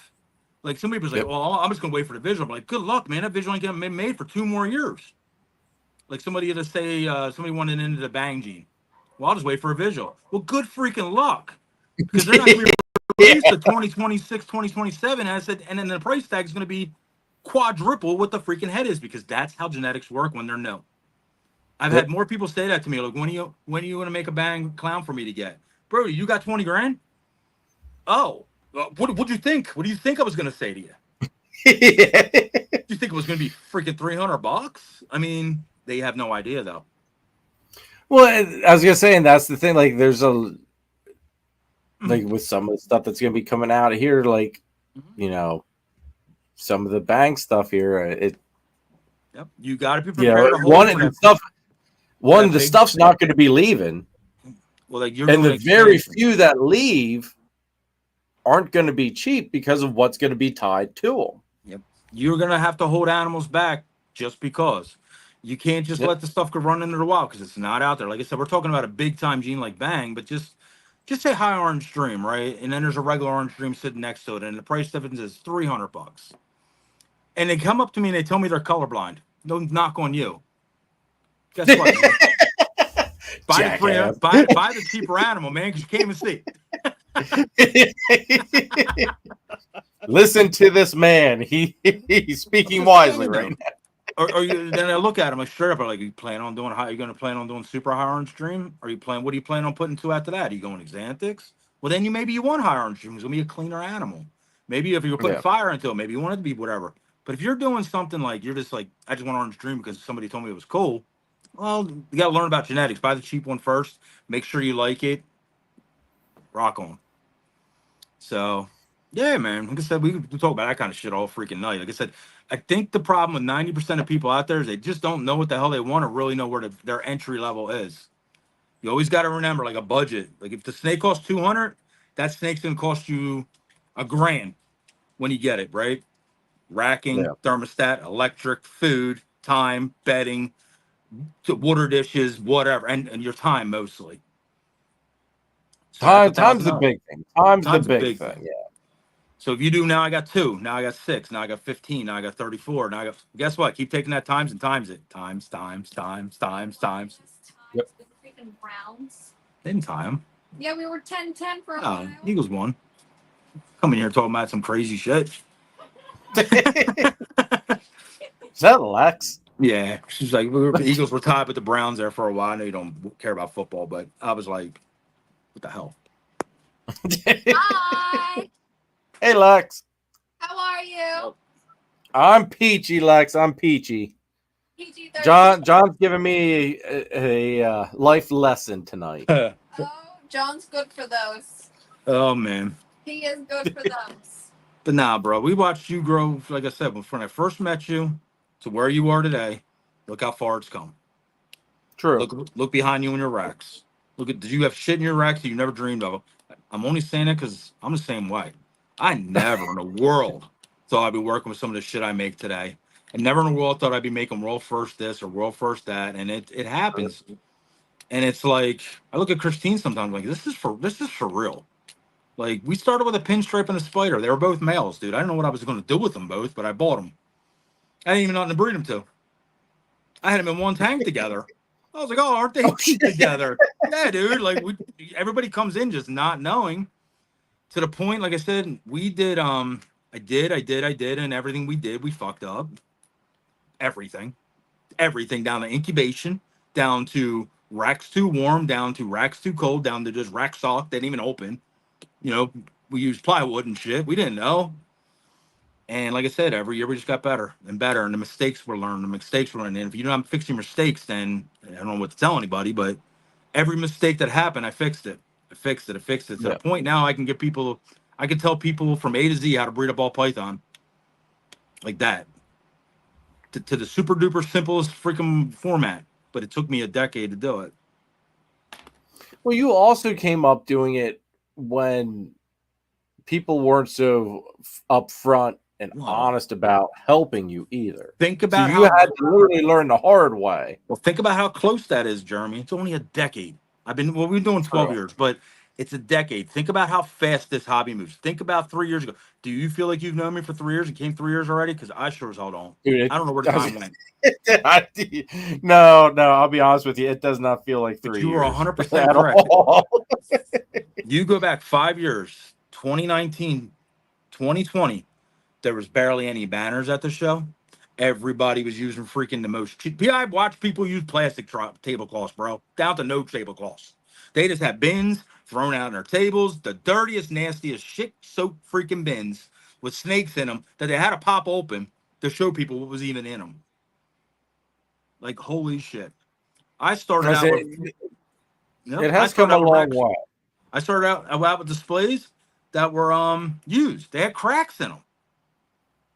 Because I couldn't afford $600 freaking rack or displays at that time. And that's when, inflation went up and ARS were $550 shipped. And so I was like, I had these old ass them flip top ones. And, what I did is I started playing with colors and I didn't even know what color we were going to be. But we did rainbow. We did everything, orange. So one day, basically, I was like, green. I like green. So that's kind of where we started. And the next thing you know, I bought all my brand new displays with green bottoms. Then I had ARSs with that were another set that we used, but they were in way better shape. Got new tops. They look brand new. Green bottoms. I put lights underneath them. Every year was a progression. Then I met Nate. Nate was like, you know what, man? Branding. And I'm looking at him. He'll tell you. He came in here. The first time Nate ever came in my room was only 5 years ago, I think now. Every bin, like I said, I'll show you around the room. Every snake has a tag. Nate will tell you, when he came in this room, there wasn't one tag on one bin. I had no labels. He looked at me and said, how the fuck do you know what everything is? And I said, my brain just works that way. He was pointing at bins. I was like, test me. He pointed at a bin. I would be like, yellow belly, spot nose, hep hide. Son of a bitch, it was in that bin. It blew his mind. My brain was like a file. But I can't remember yesterday. Yeah. But I can remember this shit. But anyway, Nate's like, bro, you need marketing, man. Like, we finally came up with a name. We were John and Christine forever. We weren't even Triforce. Like, that came about like 2018, 19. I'm like, Triforce. Oh, that sounds cool. Like, trust, respect, integrity. The kids are in special forces. I like Zelda. Like, that works out. I found this cool ass triangle, and that's what it was. But that's how we came up. Like, and then like I said, and every year it just got better. And Nate's like, bro, I'm gonna make you a banner. We're gonna knock this out of the park. We're gonna put design on it. We're gotta get you tablecloths. He's like, you guys have too good of snakes to just be coming here just throwing down shit with some deli cups and some couple things. So Yeah. Nate freaking helped me a ton because that's what Nate is. He's a marketing genius. He does that for a Oh, living. yes, he is. And what he has done for us with that kind of shit, we went from being John and Christine having cool snakes to basically John and Christine, you can't walk into a show and not see us. Yep. And it was like, holy shit, that happened with that in a matter of a year. And then it just kept going up from there. Once that happened, better snakes started happening. I was able to start affording more because people were buying more off me. People started talking about us because holy shit, the freaking everything looks so great. Go buy from these guys. More snakes are sold. What happens again? I was able to buy better racks. It all goes hand in hand, man. Marketing and then networking. I believe we found the best network of people that isn't in PA. Yes. Hands down, I do agree with you. I've dealt with every walk of life from this state, from the shittiest of the shittiest to now the cream of the crop, then the best guys to know. I think we have made ourselves, like I said, it is kind of a circle thing, whatever, but we have introduced new people in all the time. If you're a good-hearted person and you love doing this shit, we welcome you in with open arms, man. I'll tell you everything I know tomorrow. If you're listening. Like I said, some people think it's an arrogance. Some people think it's cocky. Oh, he just thinks he can. I'm like, no, man. Like, I've been there. I did this on a budget. I'm a painter. Like, I don't have thousands of dollars. We are broke as shit. I did this from scratch. People think they need to spend a mint to get into this shit, and they don't. You just need to grind your way through it. Make your freaking snakes so you understand your genetics. The more shit you make, the more shit you can understand because you can show guys like me, and I can tell you why. That one's this and this one's that. Guy like Jeremy can do the same. Nate, freaking Phil, all of us, because they just keep whatever. And then half the time, I'll tell you, I'm like, oh, it's fucking cool, though. Because that's what ball pythons are. And that's like, you were, like I've said before, I took bits and pieces mainly from like you and Nathan. You were a good one for me to pick off of a lot because you started off very limited funds, very much like myself. And like, I use that as inspiration and as a learning tool to my advantage to be able to be like, okay, it's all right if I can't go out and buy that $5,000 ammo right now. But if I get the ingredients, it may take a little bit of time. You just got to be smart about what you're buying and what you're throwing it to and this and that. And I think I've been fairly decent. I mean, there's been a few pairings where it's just kind of like, what the fuck were you thinking, Jeremy? Happens, man. That dude, I do it still to this day. This day, 10 clutches this year I put together, and I went, why did I do that? Because it was cool at the beginning of it, because you know how fast this music is. We're back to that. It was cool as shit to try to do that at the beginning of the year. We're only freaking not even 7-8 months out from the beginning of breeding season. Whatever, dude. And it's like, okay, they dropped value. Okay, it wasn't as cool as I thought. Okay, I missed odds.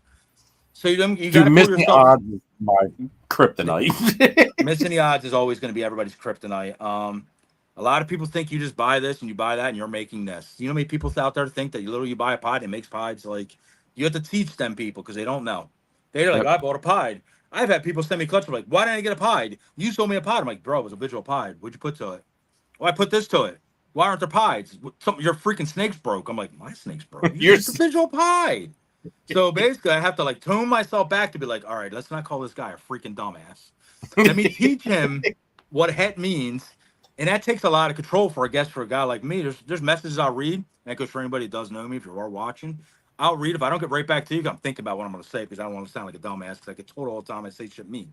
So, you don't take for granted what you know. You Knowledge do. in this is 95% of it. Anybody can breed snakes. Anybody can slap this shit together if I told you how to do it. Anybody. Knowledge is basically what to put together and where are you heading. Once you get that kind of key down, now you have a future. If you don't have that down, you will spin wheels and you probably will burn out. You burn out in the ground because you have to think about what you're doing. So cool snakes can be made every day. Anybody I can hand 2 snakes, if we slap these together, are gonna make awesome snakes. But if they don't know where to go with that, it's over. How many people have we watched chase the Pompeii? Chase the names of the snakes that are made because they know no better. But like, I want to make a Pompeii. Why do you want to make that? It's already been made. Then they look at you like, what? Like, don't you want to make a Pompeii something? And they're like, I don't know what that means. Well, don't you make a Pompeii, say, Orange Dream? Maybe a Pompeii, who knows, Trojan? And they're looking at you like, I don't even know what the fuck them jeans mean. I just want a Pompeii because freaking it's cool and it's expensive. They don't know any better. Yep. I was No saying vision. that was the one thing that I learned early from you guys. Mhm. Have that goal animal to hit, but have that where you go next. Where you go next? Always be upping that game next. Like think that long game, not that short game. I won't even buy a project now if I don't think it's past 5 steps. I call it my 5-step rule. If I don't think I could take that snake 5 steps better than it already is, it's not even worth me putting in my collection because it's been done. Just no different. I made Pompeii for the first time this year, but it was a benchmark snake. I've been trying to make it for 3 years. I missed, but finally I hit it. It is different looking than other people's Pompeii. So what else did I hit in it? Of course, probably chocolate or something. Long story short, but that one is a that's a male. But I had the snakes on the other side to take that back to make Pompeii something. That's the next step. I have the vision to go next step. What are we going to do to it? Of course, it's going to be Pompeii Bang. Of course, it's going to be Pompeii High Orange Dream, Pompeii Scrambler, because I already know that shit. But then, like I said, people have to be either help taught. There is a next step. Stop driving towards something that's already been made. Like if that's your end goal, you've already failed, in my opinion, because it's already been made. By the time you make it, especially about babies, you're talking 3 to 4 years out. What happens to prices 3 or 4 years out when something's already at the top of the benchmark? The only thing it does is come down. Because guess what? Somebody like me is going to make the Pompeii whatever next. Well, that's going to be the snake worth the 7 to 8 grand when your snake is now down to 2,500. And then that's how a breeder, like I said, steps forward. That's how Jessica Boca did his shit. He has shit in his racks. 10 years. Nobody knows what the freak happened because he didn't show it. He made that shit 2 years ago before he shows the world. Oh yeah. No different than you. You just came on this shit live tonight. I got shit you don't know about. And you're proud of it. You can show it. Because nobody knows exactly what you're going to do with it or can replicate what you're going to do because they don't have your snakes. So you can show it to the world. Exactly. What you don't want to tell people when something works and they have it and they can do it before you, that's when you have to be a little quiet. Yes. Agreed. And that's kind of why it's been like some of this stuff has been sitting under the radar just because I want to make sure that things are in play already before I open my big mouth. I tell everybody like it sounds cocky as shit. People are like, "My God, you got the most greatest snakes at the show." So I tell them, especially a new breeder. I said, "Well, if that is the case, because they think I bring my collection to the show. A lot of people think that. They think that's all you own. So like, I can't believe you brought all your snakes here. I'm like, oh no, guys, this is the snakes for sale. Just imagine what I got at home. That could be you too. Because like I said, they're like, oh, this isn't everything you own. Like, how many do you have? Oh, I have 100 some snakes at the show. Well, I'll probably have 700 at home, right? Like, they don't understand that kind of shit. But that's the definitely best thing for like new people to come in. It gives them goals, man. No different than us. Like, if we had all the money in the world and you can just buy everything there was, what's the point? The thing about snake breeding, I don't care how much money you got. You can have infinity dollars, bro. If you come to me and ask me for a Bang Pompeii, guess what? I don't got one. Neither does anybody else in the entire world. So I can't sell it to you even if you cut me a check for $4.8 million. So what does that mean? It means I would have to make that snake. Well, guess what? That's a 3-4 year process. Because it's just not made. That's the best thing about ball pythons. There's no the price can be literally priceless because if you can't just Yep. buy it, it doesn't matter. You can guy can go to the top of the market right now. It says got $3 million. He can buy every snake over 10 grand. Does not mean he's going to be successful because he has no idea what the fucking even do with them unless somebody tells him what the hell to do with them. And if they're Well, not not only compatible, it doesn't even matter. and like with the long-term goal, the long-term focus, as Nathan put it as well. It's one thing to have like your clown project, your whatever, your exam, those projects. But get the projects that work good together so that way at some point you work them all back into one. Like that's what I'm doing with my Xanthic stuff. Especially I've got my recessive, DG Jeremy. Xanthic stuff. I've got the Xanthic Clown stuff. I've got the Xanthic Pod stuff. Especially recessive, like you're talking about. But if you didn't have the girls, guess what you're making? You're making heads. Yep. And that's a lot to tell a lot of people. Buy your girls, man. You're getting in. You want the perfect platform to start building a army, a collection of something of value, something that one's going to take you into year 2, year 3, year 6, year 8. Start with the freaking girls of the stuff you love. If you love Ultramel, do not buy an Ultramel male first, especially if nothing to put it to. The only time you buy an Ultramel male is if you have some crazy ass girl that you want to make the Ultramel blank head. Say it's an acid. Whatever, right? And you can't buy an acid Ultramel. Well, that's when you buy the male and you make that head.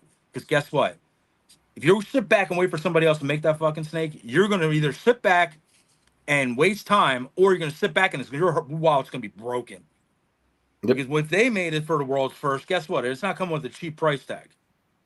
Oh hell no! And that's even if they let it go. Even right now, chances are it's not leaving anyway. Yeah, right now we're in a world blur right now where snake prices are cheap on certain shit that shouldn't be cheap on whatever.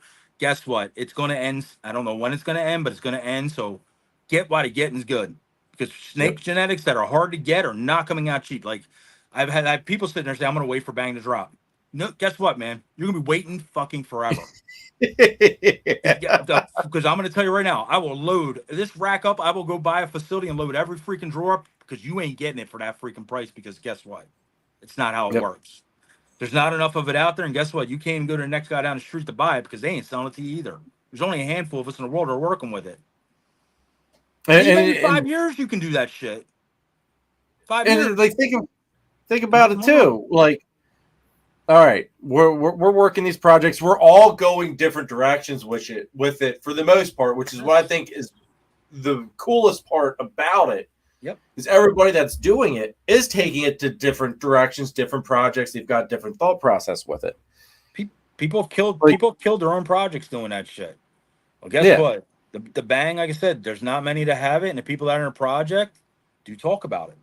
No, I'm not saying there's going to be a wild stray pony out there to do some dumb shit and might let 1 or 2 of them go cheap. But you got to be the lucky guy to 1 out of a million people. Once the world sees what this kind of genetic does, to be the lucky guy to find that dumbass. Because that is going to be the dumbass. He's going to be freaking X-Mark. Like, you are dumb. You don't need to do it with this kind of thing. And like I said, I keep referring to doing like that because to me, the Bang gene is basically going to be the next world stop. Holy shit, look what that snake does. Because the shit, Nathan has shown a little bit on Balls to You channel. I really haven't shown much of coming to some of this stuff. But once this stuff drops of actually what this gene does, people are going to freak, our heads are going to explode. People get called on stream all they want, they get whatever. When we show you what it does, you're gonna be like, oh, okay, that's not that. And that's like I said, there hasn't been much done, so I can't sit here and pull out a freaking 6-gene Bang and be like, look, guys, this is what it did. But the thing is, there's probably none of them around yet. Like there's none of them around.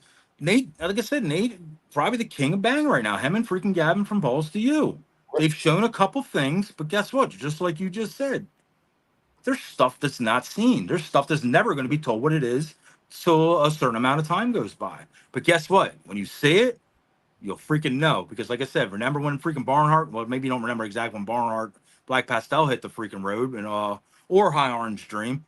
But when them genes hit, like I said, in the beginning, everybody was like, I remember when freaking Orange Dream being compared to Enchi way back in the day. People were like, oh, they're Enchis. Well, guess what, man? Are they calling them enchies now? Is Ozzy Boy making super enchi freaking insane freaking combos? They're not. That's how freaking drastic Bang's going to be over Orange Dream when it's all said and done. And I promise that's coming. Oh, dude, and We that's know. one thing I'm hoping to get Nathan on is to not showcase everything, but build Right. a more hype up behind it. The hype train, Got that hype train, it's coming.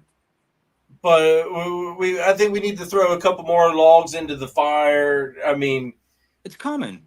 It's no different than Kabolka building up the Lace project, right? Lace has been around for whatever, 12 years, 10 years. I don't even know.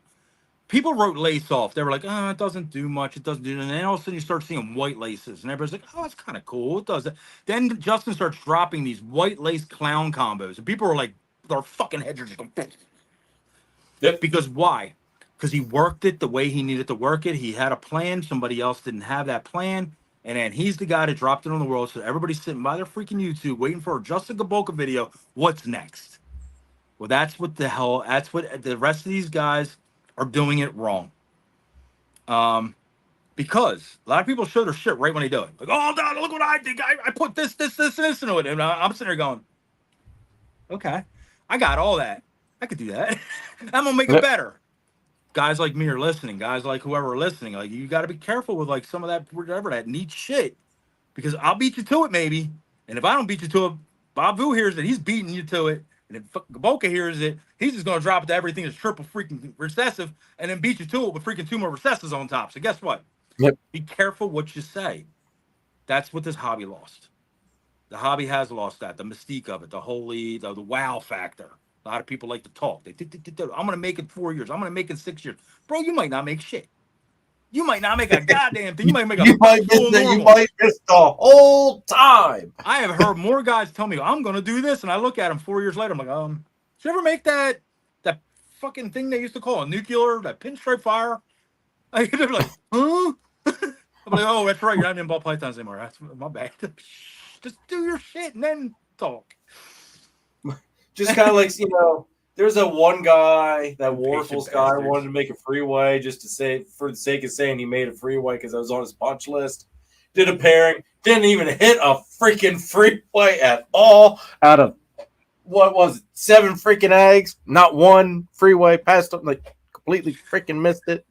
If I had $1 for everyone I shot for that I actually missed, the freaking would have changed the trajectory of where I was going tomorrow. I probably have made more money off that than actual snake funny. Like, just literally shooting for something and it just doesn't pan out. Talk is cheap, 100%. It is, like I said, I'm a lace junkie because I started seeing with my own eyes what it did. I love seeing the pictures of the shit, but once I saw it, and he needed the freaking the one I had, and I started putting it into this, and a lot of the shit I do is shit that's really just not available. It started changing the way I started thinking about things, because now where do we go with it? What's next? So, and that's you with the Xanthic shit is perfect freaking case scenario. You've seen some of this shit, but you're trying to do different shit. Yep. And the funny thing is, I've hit up one of the biggest names for TSK Xanthic. Yeah. And the stuff that I was asking for, he does it's not even on his radar to make them. They're like, what? Say how is that not on the radar? So it's just why the ball python market will never die. Everybody keeps talking about, like, oh, we're in bad times. The ball python market's dead. Guess what, guys? Every fucking snake I freaking go to look up still costs X amount of dollars, and it's still stupid high. Why? Because that's what I want. I'm not looking for pastavis. I'm not looking for yellow belly fires anymore. I'm looking for something that just unattainable. So if it even exists, it still has a bunch of zeros on the back of it. So guess what? It ain't dead. Because that's what I'm looking for. And guess what? I want it bad enough. That's what I'm buying. Now, I'm not expecting like everybody to go do that. Because like I said, it took me 10 years to start. I said once upon a time I was never spending over $300 for a snake. I said I was never spending over $500 for a snake. I swear to God, anybody thought spending $1,000 on a snake was absolutely fucking jack shit crazy. Yep. Then I went like, I'm never spending $5,000 for a snake. Well, guess what, guys? I'm willing to pay if I have the money in the bank and it's something I have to have. I will spend fucking $25,000 on the snake because that's what it means to me. Yep, dude. Like, and that was the all right. Hold on. Let me run a couple ads here because we're like almost 2 hours into this, and we're on 2 sponsor ads. Let me run through the sponsor ads here real quick for what's left, and then we're gonna catch back up. We're gonna catch back up onto where we're leaving off here. So 1 second, John, because this is your ad too, bro. We got to show you some love.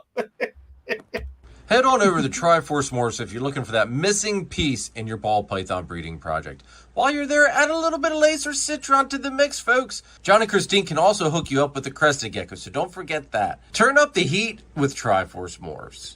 If you want to use the best reptile record keeping and tracking software on the market today, scan the QR code or click our partnership link in the description down below for a free 30-day trial of Husbandry Pro. I promise you, you will not regret it. Stop wasting time trying to prove out animals or taking chances on possible heads or genes you don't know that are there. Head on over to Charlie at Gray Rider Reptiles and ShedTesting.com for all of your shed testing needs. He's fast, accurate, and adding new tests on a regular basis. So head on over to ShedTesting.com and check him out. Make sure to use the code CARPET15 for 15% off of your shed test order. Use nothing but the best at ShedTesting.com. Are you ready to take it to the next level? Then check out DTMG Pythons. Danny is best known for his awesome clown ball python projects. This year's focus is Confusion, Hurricane, and Disco Inferno clowns. He also specializes in high-end crested gecko morphs such as Exantic, Lily White, and Exantic Lily Whites, along with the Deadpool line of gargoyle geckos. Check out his morph market and Instagram, DTMG Pythons. Just buy it. Lucas Landon Royals produces some truly high-caliber snakes. Kai has been breeding ball pythons for 6 seasons and counting. He's working toward multi-recessive combos such as DG Clown, Hypo Clown Pied, Sunset Candy Pied, and DG Exantic Pied. He's working with several other species of snakes, but next year he's going to start breeding Boa Imperators, and he also has a small group of super dwarf retics. So be on the lookout for some super dwarf cow retics. Become a royal at Lucas Landon Royals. All right. So thank you very much, everybody, for sponsoring the channel. And I just appreciate all the love and support. Everybody, if you want to say shout out to everybody that is in the chat tonight, thank you very much for all the love and support. If you're new, hit that like button. Oh, everybody hit that like button. But if you're new, hit that subscribe button as well. Greatly appreciate all the love and support, guys. There's a lot of people going off here in the chat. But as we were saying here just a little bit before that sponsor ad spree there, because I felt really bad that we're almost 2 hours in and I only played like 2 sponsor ads. Figured the way John and I get to going with talking, we're just going to get them all out of the way. And now the show can just flow as it was. Yeah, you just got me spitting all kinds of shit tonight. Dude, but this is good shit tonight, man. This isn't us like... Like I said, this isn't us being stupid. This is like good shit. I got a different philosophy on stuff. Like I said, like a lot of people go in like different philosophies, and like a lot of guys have dropped the way I think. Not that it changes the way they think, but they do take it in another perspective. Like, aha, like that is. I'll add that to what I'm doing. It's just like Nate. Like me, Nate and I basically like he does certain things some ways, and trust me, I took a lot of freaking stuff that Nate's taught me and applied it into my own life. Not only just snakes, just how to handle people, all kinds of stuff. Like I said, but like when you listen to somebody, you can respect them, whatever. Like I said, it does change a lot because some people a lot of people get tunnel vision. I'm guilty of this. I didn't start speaking all this shit after freaking doing this 2 years. This is a decade's worth of soaking in from everybody I know. I take bits of everything I hear, and like some shit, I'll be like, I love that. Like I'm gonna apply that. Like that's way better than the way I even thought that was going. Yep. And I think more people need to just sit back, soak it all in, especially if they're real serious about this. Because I've seen so many guys like so gun ho, and they're gone in 3 years, and I hate seeing that. I hate it. I hate it for them. It's a lot of money wasted, time. A lot of the people I've seen do that, just like the few that I know personally that kind of had that whole scenario play out, they buy shit like crazy. Yes. And by the time that stuff's ready to breed, they've bought so much that it sucks them dry feeding what they've bought because they overextended themselves Right. There was by no the real time plan. stuff's getting ready to breed, they're getting out. Someone's buying that ready to breed shit, and those people are benefiting from it. You know what else them people are? A lot of them, they literally heard about the Pompeii like 7 years ago or whatever. They're shooting for that. Well, they don't realize sometimes odds are odds, man. That is what, a 5 gene animal, 4 gene animal, plus the recessive, yeah, 5 gene animal roughly, yeah. Yeah. Spot nose, red stripe, yellow belly, black pastel, and that's just Pompeii. Pompeii anything. Then if you do mahogany or whatever, so it's a 5 gene animal. For 5 genes to line up in one clutch, and especially if you're using head on one side, is literally, I don't know exactly what the odds are. I don't want to sound like stupid, but dude, it's like a 1 in 100 shot. Like it's high. It's 1 in 64. It's whatever it is for all 5 to nail. So unless you have multiple of a girl and multiple of that male, basically, or maybe one of that male, if you know how to breed, can use them across 3 girls. But if you don't know how to breed, don't do that because, like I said, you might burn him the fuck out. So he'll be good for none of them. So you got to know what you're doing, like kind of timeline wise, which is all easy explanation if you reach out and ask. Like I said, I just had a guy literally come to me the other day, and I'm going to say this real quick. He literally was told to breed a snake 3 days on, 3 days off until they lay. I said, what? What? He's like, John, he's like, so I'm going to take this male. I have a male for every girl. I was like, whoa, whoa, whoa, whoa, whoa, whoa, whoa. I said, dude, I said, what you do is you want to lock once a month. He's like, holy shit, it's a lot different in 3 days. I said, yeah, it's a lot different in 3 days, man. I said, you want to burn your boy out, put him in every 3 days and watch him lock. So when are you going to feed him? I was like, well, he's going to be just interested in tagging that tail every 3 days. Like, he might eat that 3 days off. Maybe he's a killer ass snake, but I'm going to tell you right now, that girl is so full of whatever. Yeah, I was going to say. She Like, could have.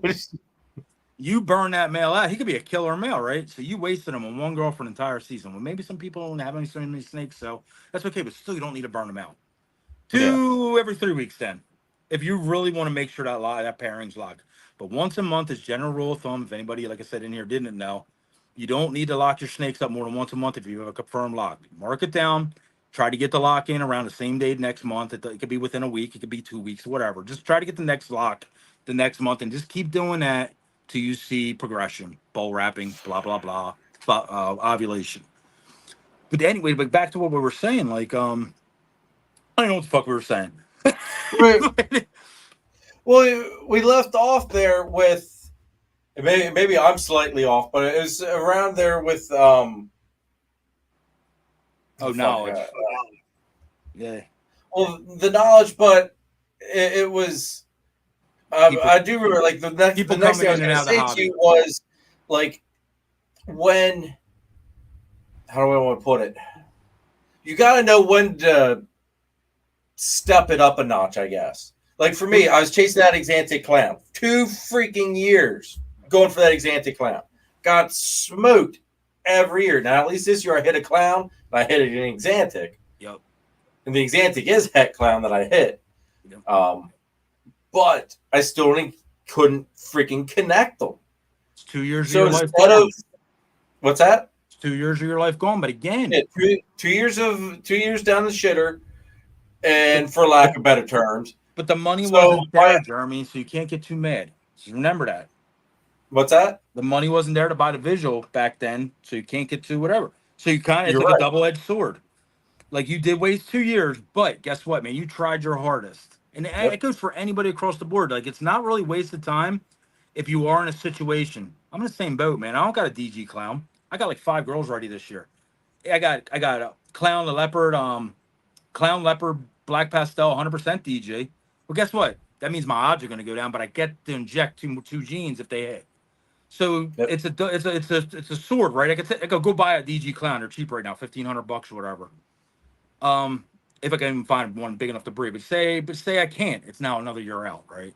Because I'd have to wait for that little sucker to get big enough. I'm still not adding any genetics. So in my case, it's way smarter for me to use the freaking black pastel leopard clown at DG because I want leopard in it. I want black pastel. People are like, well, why don't you just go for DG clown? And I go, because it's already been made 6 years ago, bro. Like, I want black pastel in it because why?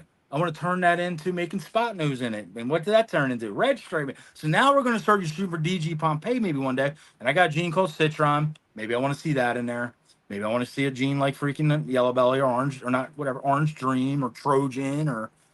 So that's where my mind goes. I could do just as much damage with that snake. It doesn't even cost half as much as a clown DJ.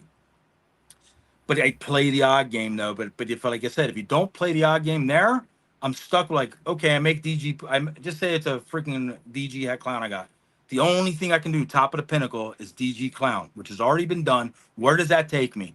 Absolutely nowhere.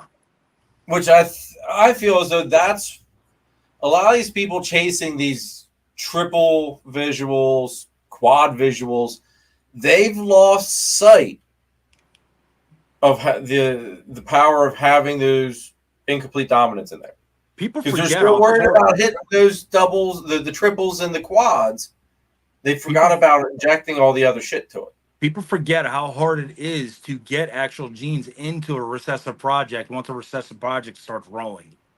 Because at some point, whether you can afford the freaking whatever, like I said, avoid the double, whatever. Could you imagine what a black pastel leopard DG clown will cost? If it's even available, and I have to buy it as a baby, so you're talking a year and a half grow up. So you're basically, I'm putting out $4,000 a year and a half from now, which takes me into 2026 season, to even have a shot to even start making them. What did I do for the last 2 years in the meantime? Sit on my hands. Well, that's kind of dumb too, because I could have been making females in the meantime with one of my heads. Say I get lucky, I hit, or make the head. It's the DG black pastel leopard, DG clown, heck clown. My fault. I just did it actually. I made the orange stream fire leopard, possible black pastel, DG heck clown. Well, that girl's gonna come out of that rack. I'm gonna put her over here. She's gonna shed up. I'm gonna go, oh, look, so beautiful, and I'm gonna throw her in the rack. And nobody's ever gonna see her again till I decide I'm gonna use her to make snakes. And by the time I'm gonna do that, I'm gonna have another gened up male with my citron or whatever gene I want to get in, because that's how I inject genes. This we could talk about this for fucking like the next 10 hours. This is some shit that nobody like really ever thinks about, is how to get projects gene packed in a timely fashion to make it worthwhile to go forward with it. Because people think they need to buy these super powerful freaking things in visual form, and guess what? That is the wrong way to do shit if you're trying to get genetics into something, especially recessive, double recessive, triple recessive. You need to get genetics into them, especially genetics you love, whether it's orange stream, black pastel, fire, whatever. You're better off buying a het, maybe with the visual, with the het, maybe a possible het or whatever it is, to get that shit rolling, than buying just a double visual. Save yourself a ton of money, and you can end up with a way cooler project 4 years down the road, instead of a dead end where now if you now made it, but guess what? It was already made 7 years ago. Ask me the care factor, how many people are going to give a shit with the you made that at 5 years later. So it's tough.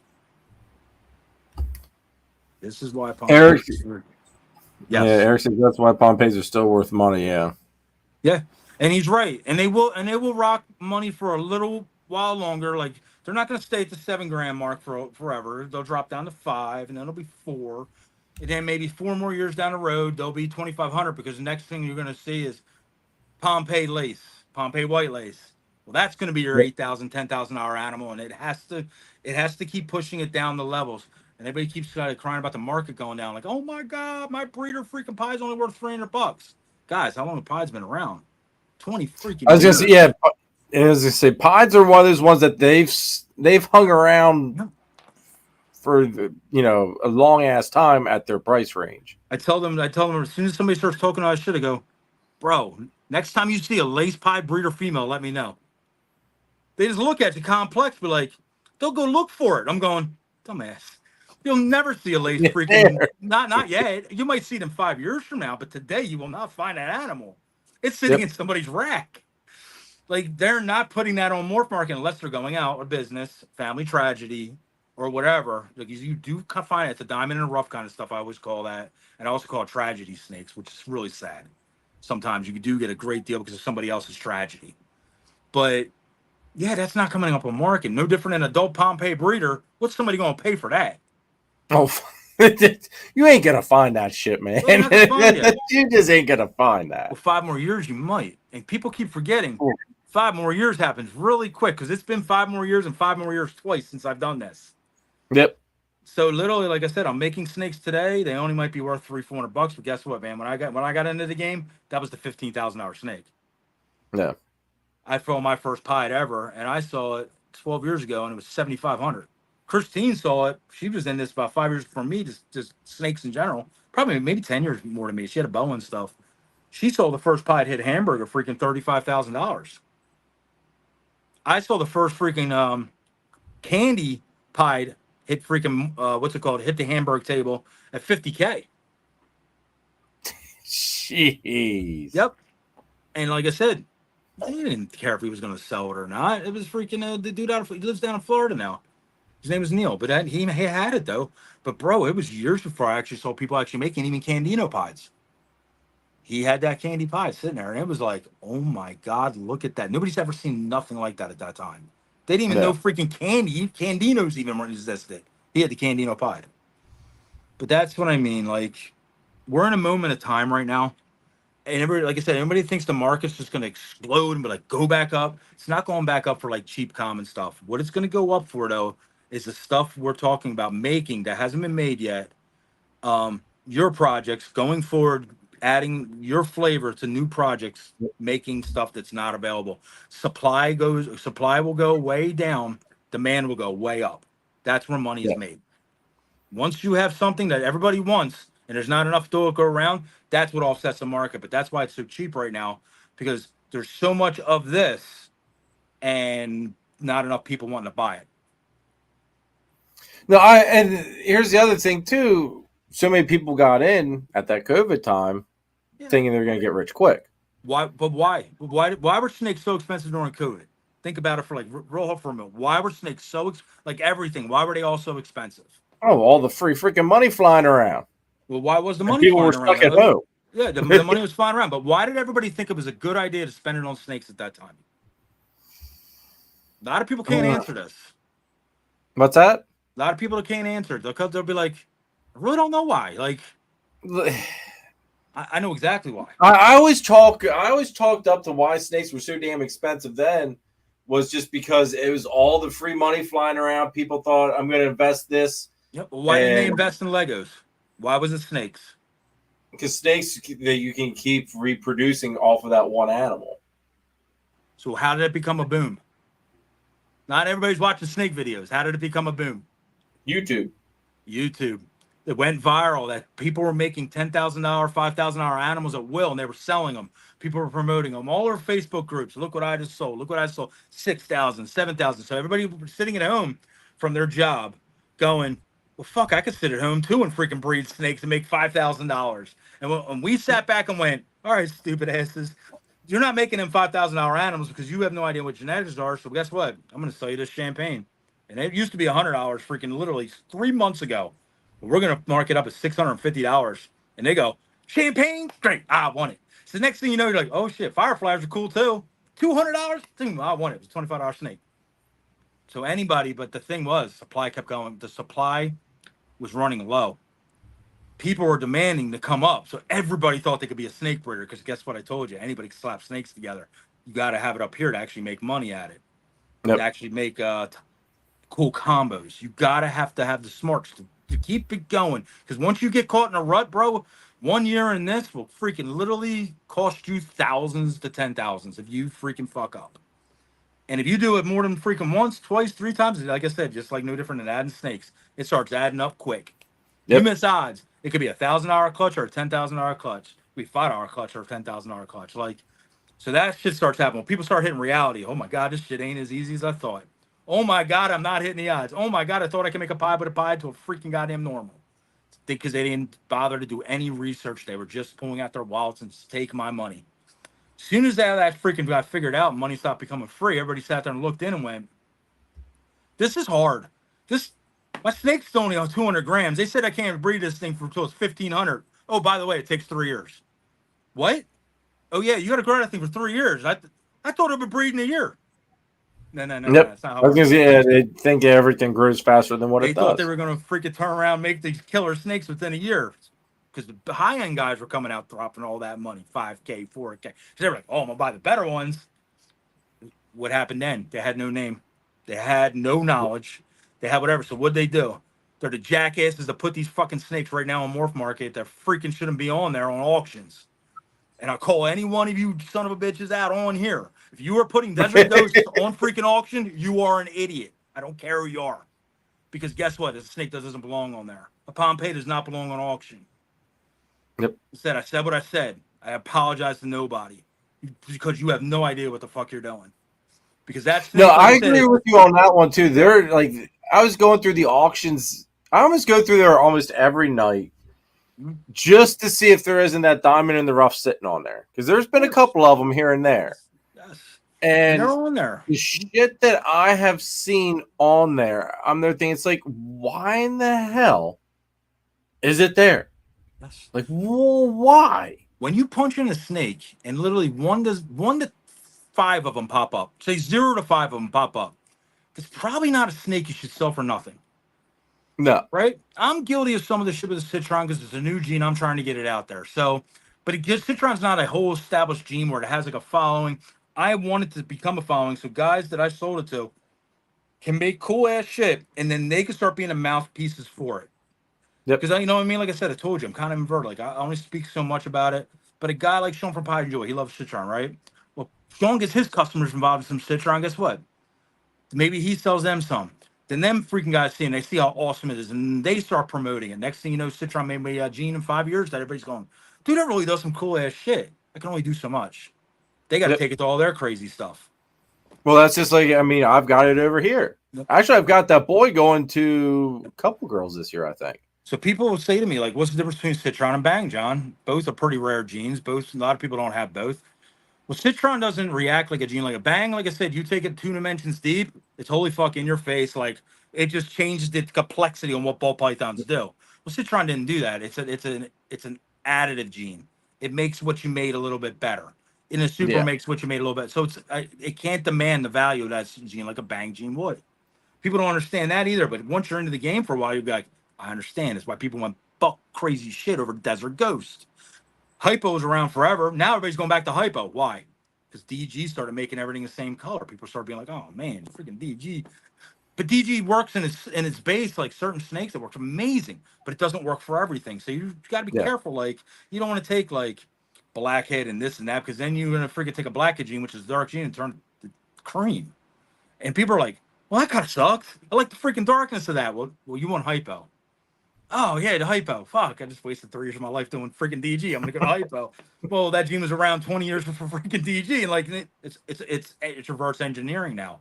Now you wasted all your money. You're trying to get out of this gene. You're selling it now. It's cheap because you don't want it anymore. You lost money. Now you're pissed off. Now you want to quit because it all freaking takes a toll. Yeah. Right. So, And it's a tough pill to swallow too.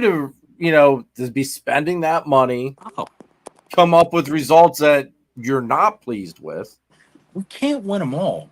Even you can't. And not one gene fits the bill for everything either. It's like you said, each gene has its strong points and its weak points. Yeah. DG isn't the cure-all.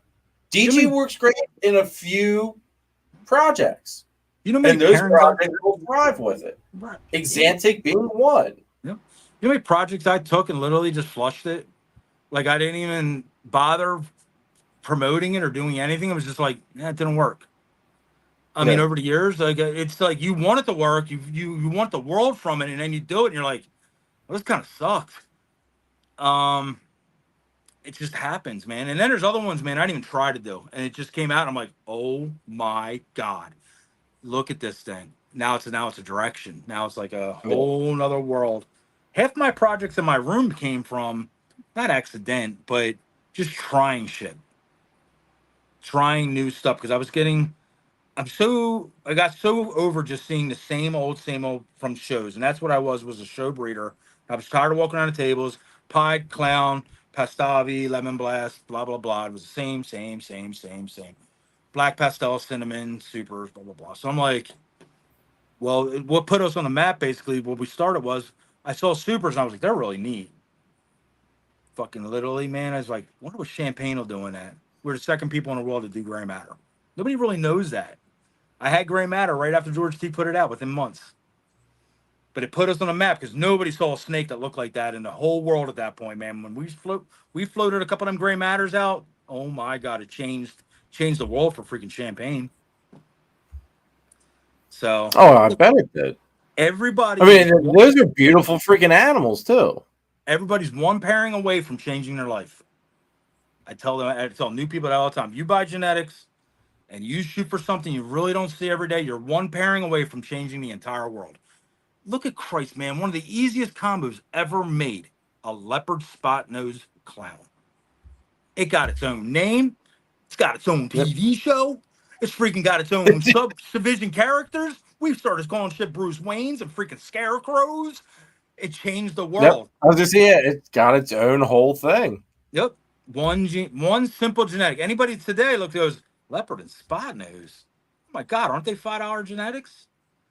But guess what, man? 7 years ago, it changed the world. So again, think about how short the timeline is. This is what I'm telling you, like, we're going. New shit's coming. It's always coming. Yeah. You just don't know what it is. Yep. In this timeline right now, like I said, this is election year. Election years always sucked. Election year sucked 4 years ago, and it sucked 4 years ago before that. Nobody really talks about it because it's freaking 12 years in the future. But guess what, man? Snakes are not going anywhere. Snakes are still fucking cool, and snakes are still going to be worth money because cool shit's always going to be made. Oh, So hell anybody yeah. thinking about quitting, but like, oh, the ball python market just ain't it. You might just not got the right genetics. Start thinking about keeping some of your girls and what males that make what you got better. That's what you do with your ball pythons if you want to stay in the game. If you don't want to do that, then you got to quit. You're going to lose your money because right now the market is low. I feel bad for anybody that is doing that because you are losing your money. Straight the fuck up. You were cutting off your nose to spite your face. And I hate to see that happen to people, especially good people that really enjoy doing this. Maybe cut back a little bit, do whatever they got to do to keep it going now. Yep. The one thing you said a little bit ago, I want to put some emphasis on, I guess. What's that? Going around at shows and you see the same freaking thing. Mm-hmm. And that goes back to what we had said earlier with the lack of vision, that lack of thinking outside the box. Everybody chases one person on average. Yep. Because he puts a video out, shocks the world, and everybody wants to make that snake next. No one thinks, also going back to earlier, how to improve on that. Yep. But everybody chases that one thing, which then floods the market of those combos. Yes. And to death. Yeah. And then you're left with everybody saying, the market sucks, the market's dead. Well, that's because you look at your table, you've got 5 of this. The table beside you has 6 of that. And it's all misses from chasing that one animal. That's why I wish I could take people's heads and just expand them a little bit. Go think outside the box just a little bit. That's it. Eric, I'm not chasing anyone. I'm too fat for chasing people. Man, word up. I'm the same way. Don't get me wrong. I'm guilty of this. I am an established we all guy. Do it. We're all guilty of this. Like, I saw the Pompeii too, man. I made just my first Pompeii. I was like, oh my fucking God, look at that crazy cool red snake. Like, trust me, I was talking to myself for freaking days. Like, I got this genetic. I need to add this. I got to do that. Whatever, 6-7 years ago. But my brain just does another dimension. I went, Pompeii what? Yep. Now I finally hit the Pompeii, and I think I might even hit the Choco Pompeii, but I'm sitting there like, Pompeii what? Well, now the Expo Super Choco Pompeii, and this, and maybe they're even being worked on, right? Because like I said, once you hit a complex of animals, I'm sure everybody's like, not everybody's going, oh, just Pompeii, I'm stopping there. Some people are definitely thinking like me. Well, there are more people that are going to keep going. Not like let a bump in the road, like a market fluctuate or whatever. These people are going to run out of these insane snakes for auctions. Oh, they're going to get grabbed up. People are going to at some point, snake values are going to start rising back up, and people are going to be like, I ain't putting that freaking crazy ass good snake on morph market. And next thing you know, it's going to be a pile of whatever. Not saying it's going to be shit, because it's not. There's still a lot of great deals to be had. But right now, there's some stupid stuff. There has been some very stupid stuff listed. Stuff that never need to be sold like that. And it's basically, what it happens is, it either happens from, they're in a situation where they need money ASAP. And that's the only resource they have. Okay, I feel bad for them people. I really don't. Second, The market sucks, and they're just a negative personality, and they're just like, fuck it, I don't care. I don't care if I fuck up the market, I'm throwing it on there. So them people I'm talking to, like, F you. Third freaking people, I'm getting out, I'm done, I don't care about anything. I need to move these snakes fast. Okay, whatever. You'll run out of your snakes. Goodbye. Yeah, that's that diamond in the rough. So It's a hit the freaking one-time. iron high. Yeah. You see that shit? Buy it. If it's healthy, clean, you think it's good, buy it. Because that shit's going to run out. Then everybody that didn't buy, when the snakes are back up, say DG freaking Pompey's made, and this is made, and you're like, holy shit, that thing is insane. And now this is the head. And the head was freaking, say, $1,200 right now, and the head's $2,000. I don't want to hear you crying. Because you had a chance to buy all this crazy shit cheap right now. But the line's so blurred between investment and cool. The lines are sitting here right now. People that have no idea what the fuck they're doing because people have no knowledge that are selling this shit. So all your covert people that got in who never learned what an actual investment snake actually meant versus just a cool snake. They're disappearing, guys. They're freaking all quitting. Watch, I literally know at least 25 guys personally from this year on basically quit already. And I'm guaranteeing another 100 I know will go drop out by 2025 because this is a hard pill to swallow. It's expensive to feed your snakes. You're selling freaking snakes for freaking $100 that you should be $600. Oh man, it starts getting tight. I'm a perfect example of that, but I'm surviving it because guess what? I'm revamping with all you guys too, man. I revamped this, I revamped that. I'm doing this. I'm doing what I have to do to move forward. The market's rough right now, but I'm planning for the future because guess what? The future is coming. Oh yeah. Whether you like it or not, for any of us, it's coming, and it's not going backwards. Everything comes out of a hole, man. Once you hit bottom, you go back up again. Right now, I think we've hit bottom. We might skate on the bottom for a while yet. 2025 might be a skate across the bottom election, depending on what happens. It might skid again, but it's gonna go start and go back up again. And I know you're not planning on quitting anytime soon. I know I'm not. I know my buddy Nathan's not quitting anytime soon. Chris Florentino's gonna be around. So I hope the rest of you guys, like I said, watching and other people that listen to this on the replay later, I hope you're sticking around too because this shit's fucking fun. Yep. Well, here's the thing too. I'm also a firm believer. Not all markets hit these lows at the same time. No, that's where having diversity in your collection really pays off. Damn right. I'll tell anybody that asks me right off the bat. I even had, I forget, was it on a live and a comment? I forget. Anyway, someone had asked, I think actually it might have been during the auction we just did for you guys. Someone had asked about me auctioning stuff off. You didn't have to. With the I don't, you only made so many. If you made 500 carpets this year, maybe you do an auction. But you only made so many. Why? Because you're smart. It's what you have. It's what you can store. It's not about even being smart. Maybe you would do freaking 500 carpets if you could. But guess what? Hell no. I ain't that damn crazy. I'm just saying, though, if they had a market, why not? If it was your full-time job, why not? But guess what? You got a pair of them. You did one with Shelly. They're in demand to a point, basically, and you made so many, so guess what? They're going to sell. No different balls, man. If I made, I say this to it all the time about different species across the board, but just say I made, we'll just say a simple one just for pet people, Mystic Potion Blackhead, because they're so fucking pretty. If I had made 100 of them this year, I'd be sold out right now. Sold out at $300 a piece. Sold out because I would just take them to shows. Nobody will buy anything off anybody else because I got these things so damn cheap and they're the coolest damn snake in the show because they're so pretty. Yep. So basically, like I said, if you compact it down to, that's not what kind of breeder I am. So I'm gonna have heads. I'm gonna have this. They're gonna be hat clown. They're gonna be ones that miss. They're gonna have Mojave blackheads. They're the ones that are a little bit harder to sell because your pet people aren't looking at them going, oh, they're not as pretty as them silver and freaking black freaking snakes.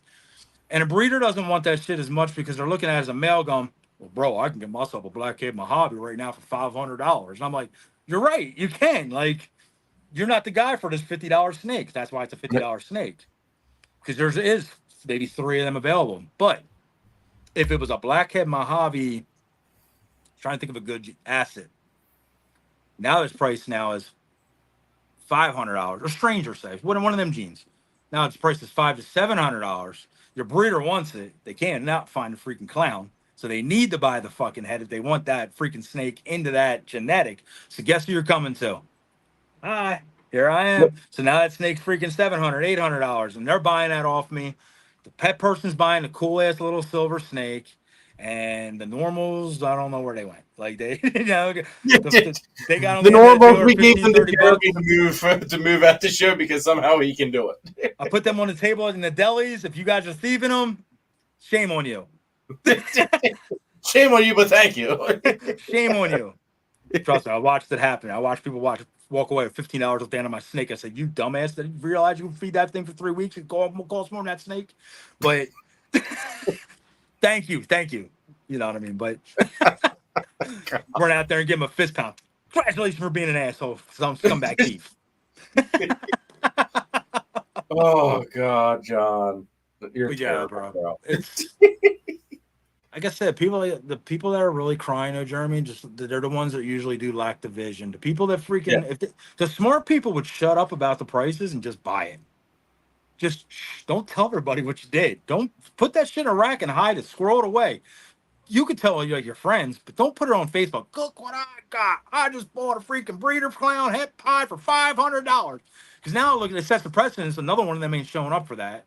So everybody's not going to think they're going to be looking for that snake, and it's not happening. So you ruined everybody's day. They don't even know you ruined their day. You ruined their day.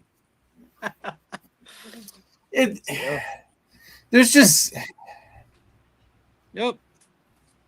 We can't. You can't make people. You can't make people smart. And I'm not saying that in a derogatory way. You just can't make people do certain things. Like I said, with a little conversation like this, maybe if even the two people in the freaking audience right now or whatever, their wheels turn a little bit more.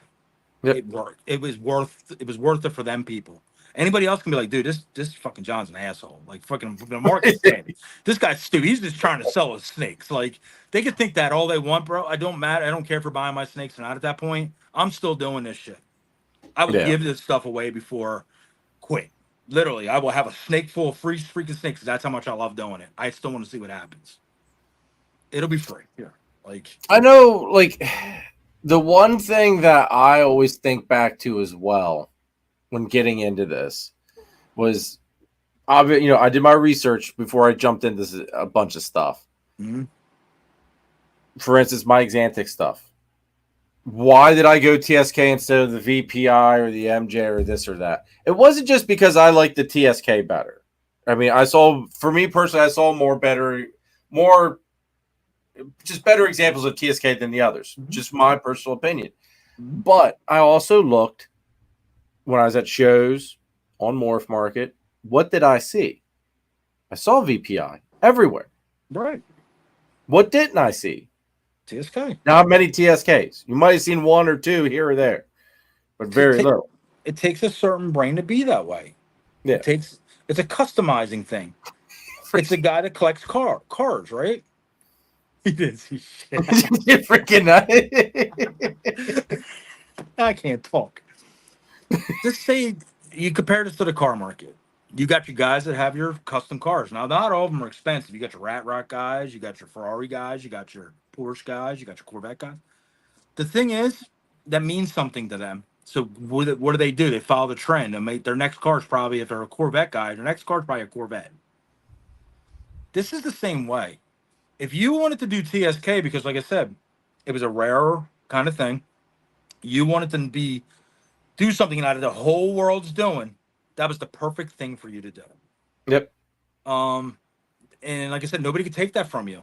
And then guess what? If there's another like-minded guy just like you, he goes, I see that VPI shit everywhere. That TSK, though, that one I saw really did something for me. That Jeremy Warfel got, I'm going to go get one from him. Yep. And he's going to tell everybody he got that from you, and then he's going to start doing shit with now you become a networking between each other, because now he respects you, you respect him, and now you become banter, chatter, friends. Yep. Everybody. There's been different times at shows. I've had people ask me, well, why is this Xanthic more expensive than the Xanthic, on the other side of the room? I asked them, was it a VPI? They're like, yeah, well, that's why. It's like, everybody else has VPI here. It's like, yeah. And this is one thing I also think does hurt the TSK market. And I've been trying to figure out how to balance in between the two. Yep. because VPIs is so much cheaper, it's easier to access and get a hold of with the different combos and everything. Right. People wanted like that ease of more people are in it, so it's going to be easier to move. I can get more genes right off the start with it. Okay, yeah, you can, but you're also when you're selling stuff, you've got a big pond you're trying with a whole bunch of fish in it. Just like any other genetic, Jeremy. TSK came on. I know a lot of guys now that are working with TSK, hearing a lot of shit about TSK. TSK and VPI, they're basically the same thing to me. They make Xanthics. They're both cool. They both got their strong suits. They both got their weak points. Yep. They got great examples of both. Now the thing is, TSK, we're talking about this in 2024. We have the same conversation in 2030. Well, maybe there's at certain genetics like Ghost TSK, right? There might be way more of them than VPI. Yeah. Why? Because a lot more guys started going towards that. That's okay though. Today we're talking about today's market. No different. There will be bangs out there in 2030. There will be way more acids. Monsoon will be a common name. Yep. A new gene will be out there. The scrambler now will be talked about way more than it is today. And it's just not Chris Hernan showing a couple and me showing a little clutch of whatever. And maybe this guy made them. It'll be commonplace. It'll be an additive. It'll be whatever. It becomes whatever cheaper. But guess what? Don't become cheaper. The hard hitting combos. You don't see freaking Ozzy still making Super Orange Dream, high definition, all that kind of crap. And his top tier animals are cheap because they're fucking not. Because he's there. You're buying the heads down here. Because, and just remember, this is always going to go like this. Yep. He's staying there. Because what he already has it. You got to take 3-4 years to catch up to what he just made and showed you that you lost your mind over. But he has 4 more years of work of some shit you never even thought of. And he just keeps going forward. That's what breeding is. So basically, if a guy's been in this for 5 years, he's 5 years ahead of the other guy. Now, not necessarily somebody can't catch up because money can do that in certain projects.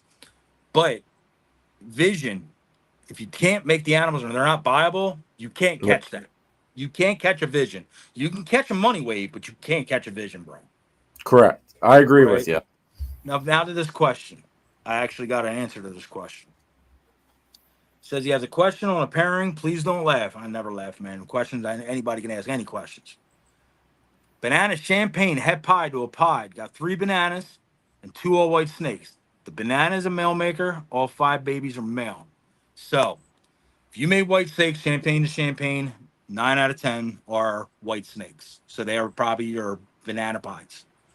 They came out male. More than likely, they're bananas. Like I said, once in a great while, you might get a male that might not be a banana.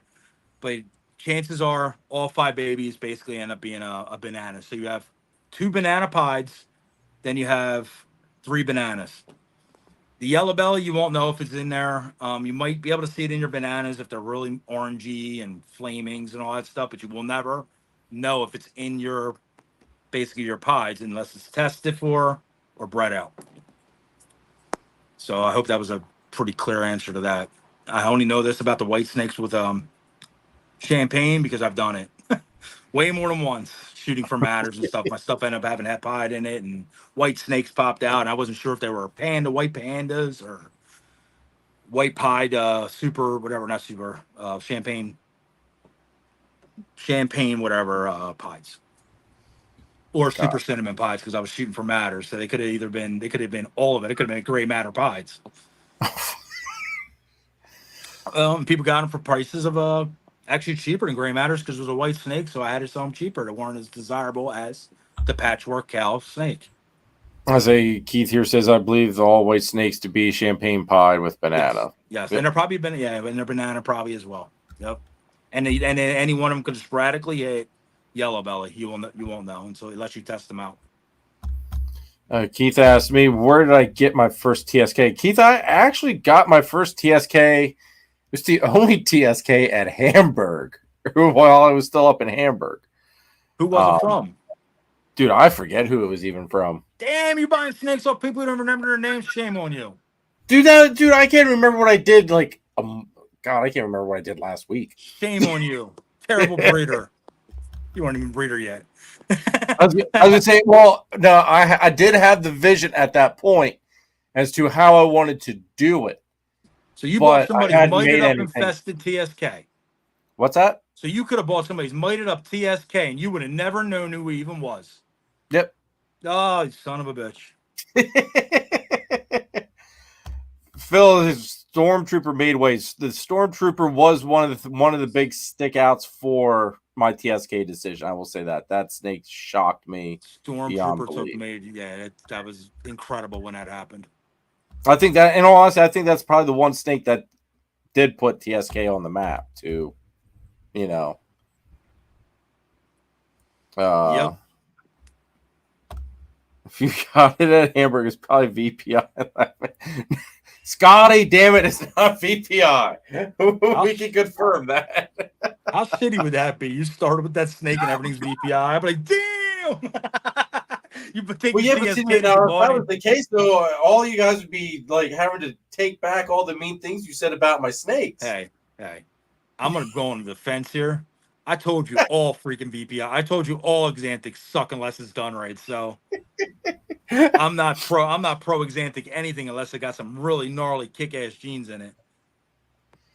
I'll never forget that night. That whole night in general, and then you started looking on Morph Market. You started posting out pictures of VPI Exantics. You're like, they are freaking yellow. Everybody, John's mind was like blown that night. Literally, Exantic ruined his life for what, like maybe a week. Like it really disturbed him. Everybody. When I got into freaking genetics, right? VPI is one Christine liked, but we were in a hunt for the perfect Exantics at that time. Well, the perfect Exantics really didn't exist because they did brown out. Every freaking Exantics I came in contact with, even ones online, did eventually brown out. So what I did was I was like, fuck this gene. Because that's just the way my mind works. So I find the one I want, hell with it. Well, years went by, and there is some Exantics that's been made that are mind-blowing. Don't get me wrong. To the point, even 2 years ago, I saw DG Exantics, and I was like, oh, that's nice. Like, that's what does it for me. Like, black and white. So I made my own hets, and I ended up giving them to Scotty. Basically, he got them off me because they had pinstripe and stuff on them. And I wasn't sure if I wanted to mess with double hits at that time. So I'm like, whatever. So I do it again the next year, and I make GHI versions because I'm a GHI junkie with certain things. So I end up keeping back 4 females. Well, now they're still, I got a couple years left to grow them. And I got 2 VPI girls, and I do got 2 VPI, which I made years ago, basically VPI het pie girls. Well, I used some cool ass shit on them this year. We'll talk about that later. But I didn't make an Exantics, right? Like I haven't made a personal Exantics yet. And I know those babies are phenomenal, but I want to make sure I make the Xantics that aren't browned out. Yeah. Because that is a big deal to me. Like I'm very anal, I want to say, about like way snakes look. Oh, dude, I'll sell a snake if it's ugly. I don't care. You're ugly son of a bitch. Get out of my house. I mean. And that like that was also part of the reason why like some of the Exantic, what do I want to say, house cleaning started happening as well too. Like some of the things like you guys pointing out. Now I will say this though, some of the like I said before, that yellow tint, as they shed, that yellow starts turning gray. So it's screwy. But Will says here, is black Exantic the same as dark face TSK or just regular TSK that VPI made? Black Exantic is TSK. Yes. It's proven genetic testing, and it is a dark phase. Like they are dark.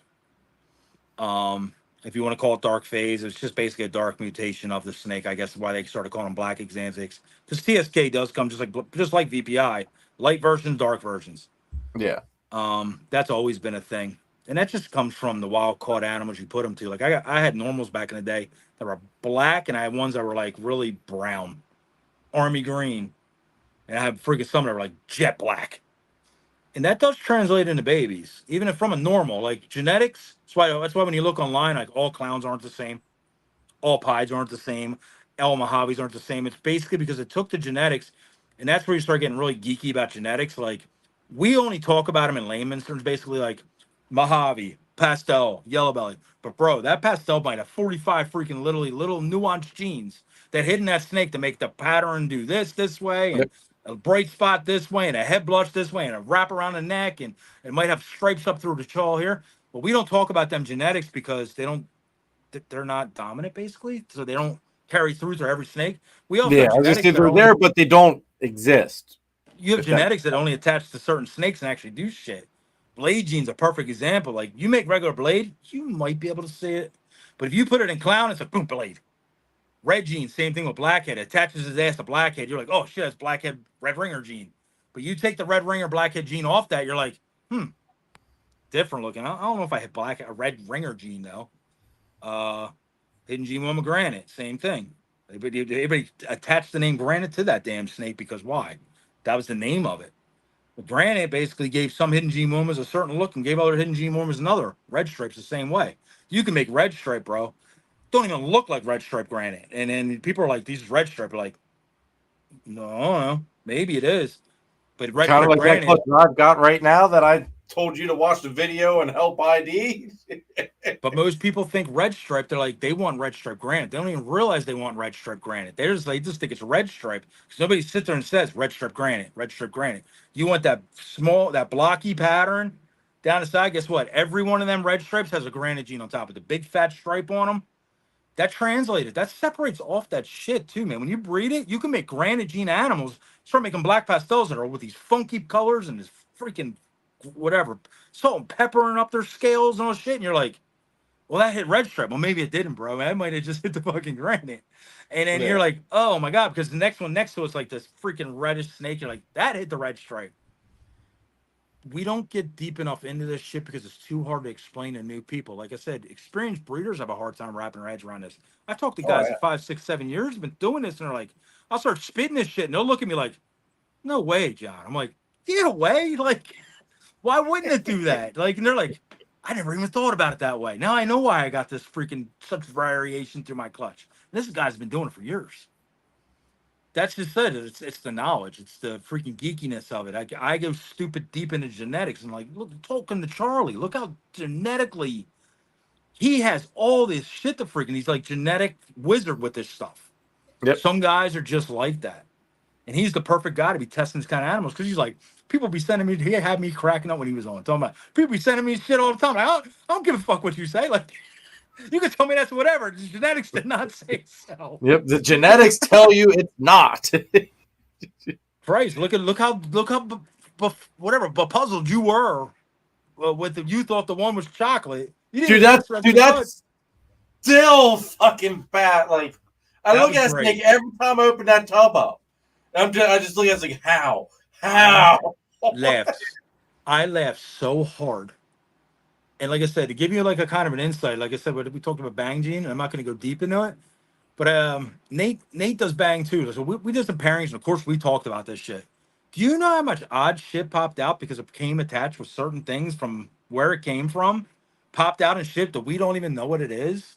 It could be a genetic, it could be nothing. It could be literally something that's already exists. Like these snakes are popping out because it came in with this shit. It's detaching. Yeah. Going in these other things. So he made like a clown. We know it's not bang clown, but this clown is like whacked. And we're like, what the fuck is that? So then every clutch, it was happening. We're like, and it's different. It's not even the same kind of freaking genetic. It's not like it's the same genetic just going into something like, oh, cool, we got a new genetic to play with. That's not what it is, dude. It's just reacting different with everything. So can you imagine the freaking headaches that are going on behind the scenes with that shit? Oh my God, yeah. So like I said, Nate's working on bang tests and all that stuff to put all that the bed to rest. Which ones, the ones that are questionable.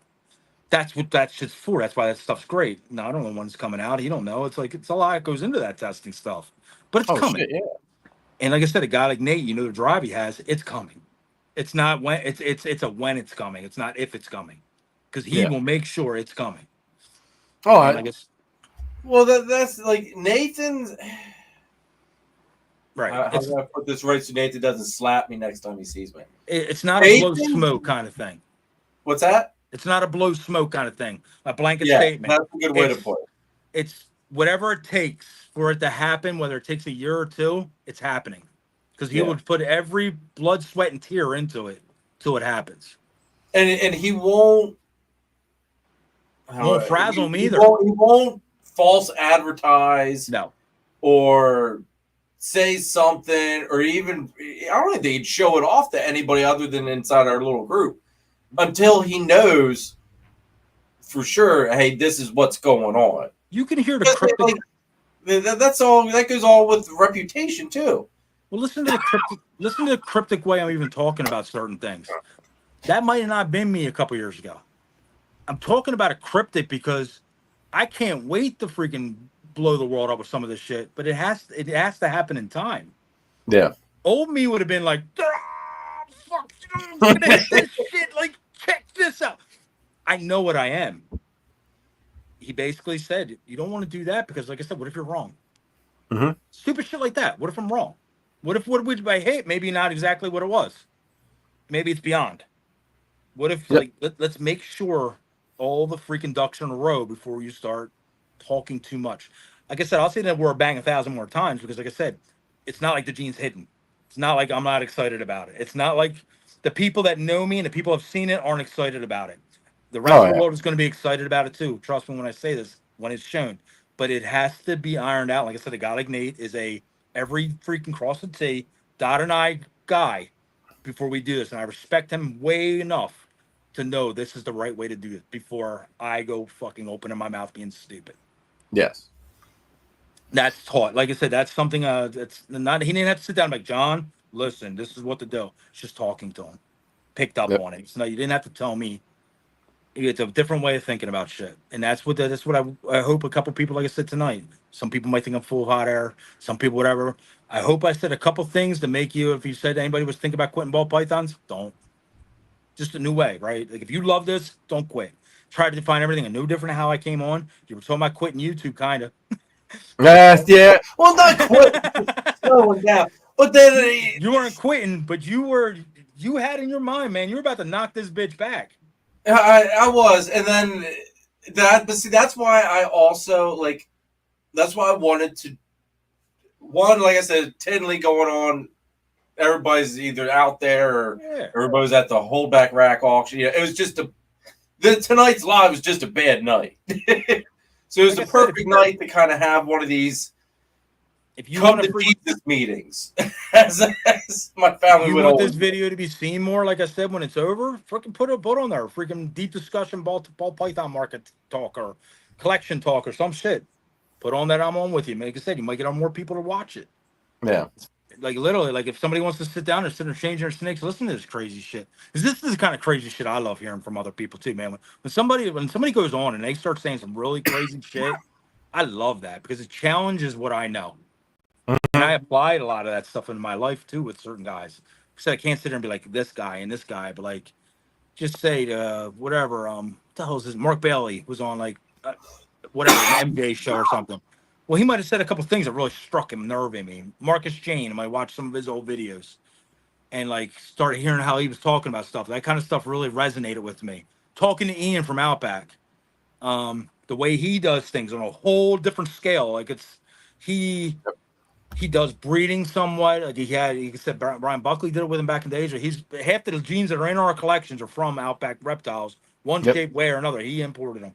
So hearing his take on stuff really is eye-opening for me because it's like, wow, man, we do live in small little bubbles until you fucking literally venture out that little bubble, hear what's going on across the rest of the world and somebody else's shit. Because what's going on here in PA might not be the same exact talk out of California or Wisconsin or Texas.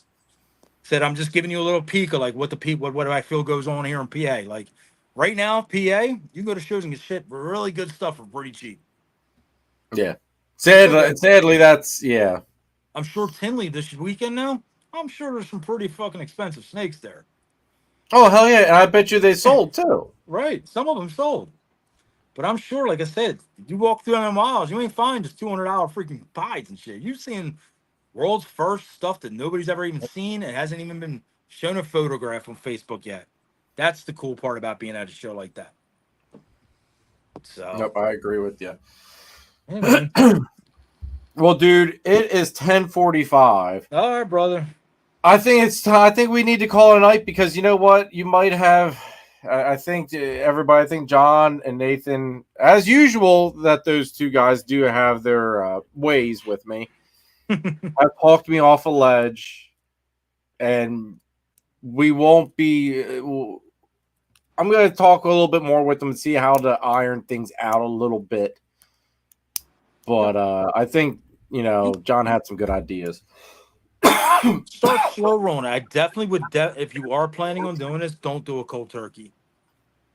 Because literally, it wasn't gonna be like a cold turkey, like boom, like peace out type of deal. Like my initial thought was, just try to still do everything. Just try to do the like two normal lives and then the member live. But I like with what you had said about maybe do one longer live and then do the rest to keep them down to about an hour of time. Yep. And either cover certain topics or I say at least once a month, man, you reach out beyond the people your comfort zone, and try to get some of these guys that are bigger into this that know way more than even me. Like I said, if you reach out, like you said, hit a Justin Kabolka. What's the worst he can tell you? No. Oh, dude, I've tried Kabelka. You know what I get? Crickets. Oh, okay. Well, at least you tried. Like you said, you tried. Like I said, try a Babu, try a Mark Bailey, try like some of these guys have been like pioneers in this. Like the old school stories, I think would be very captivating for a lot of people. Because a lot of people are new. They are 2024 guys, 2023 guys, 2022 guys. And guess what? They have no idea where this all came from. And to me, that is one of the most important things to know about this, to know what you're doing. Why are you doing this? Are you just making cool snakes, or do you geek out and really love the history of this? Because that shit fascinates me. Like I said, Ian walking through the jungle, freaking with Noah, freaking pulling these things out of the ground, handing freaking cash back and forth of tens of thousands of dollars, putting them on planes coming back here, snakes on a plane's real, like, right? With crazy ass shit with freaking Crutchfield and all. The history of this came from somewhere. All we're doing is keeping it alive, man. I will say this. I need some of us from the gang to put a little bit more pressure on Ian to come on here. Every time I see him, I bug him. I know Ian's tough because Ian's a lot like I am. Like he'll talk your ear off in person, but I don't know if he I don't know how he feels about it. Whatever. No different than when I first met you. I was like, fuck that. But it did come on and it was fun. So I was like, oh man, and now I just whatever, man. You say, yeah, come on. I'm like, all right. Because I am just talking to you. Like people are watching, and half the people watching, they do know or have had. But it's just basically like no different. This is no different than me calling you and just chatting with you on the phone. Yep. And like I said, if 5 new people watch this and they subscribe to your channel because, like I said, you're putting out good content of something they actually learned something, it's a win. Yeah. Because then 5 more people do it tomorrow. Maybe 5 more people do it tomorrow. That's where your following came from. Like, you don't actually know all 3,500 people that subscribe to you. Oh, hell no, dude. Right? I don't even know if I know 35 people total. Yeah, personally. At least probably 400 of them. But I'm saying, like, it takes a lot, dude. And they always say, every YouTube channel says, way more people watch and aren't subscribed than are subscribed that watch. This is true. So you're literally... People are hearing me all the time. Like I said, even on a show like this, I've had so many people that I've never even talked to, never even bought a snake, come up to the table and be like, I saw you on YouTube or I saw you on TV on that Jeremy show, blah, blah, blah, the green. They won't even say your name. Like, they got the lightning bolts or the freaking the guy, the other green guy. Or whatever the fuck he is, like waffle guy. Like, it's funny. And I'll be like, oh, yeah. They'll be like, yeah, it's cool to see you, like, whatever. Little kids all the time, man. I had, was it at Oaks? Yep.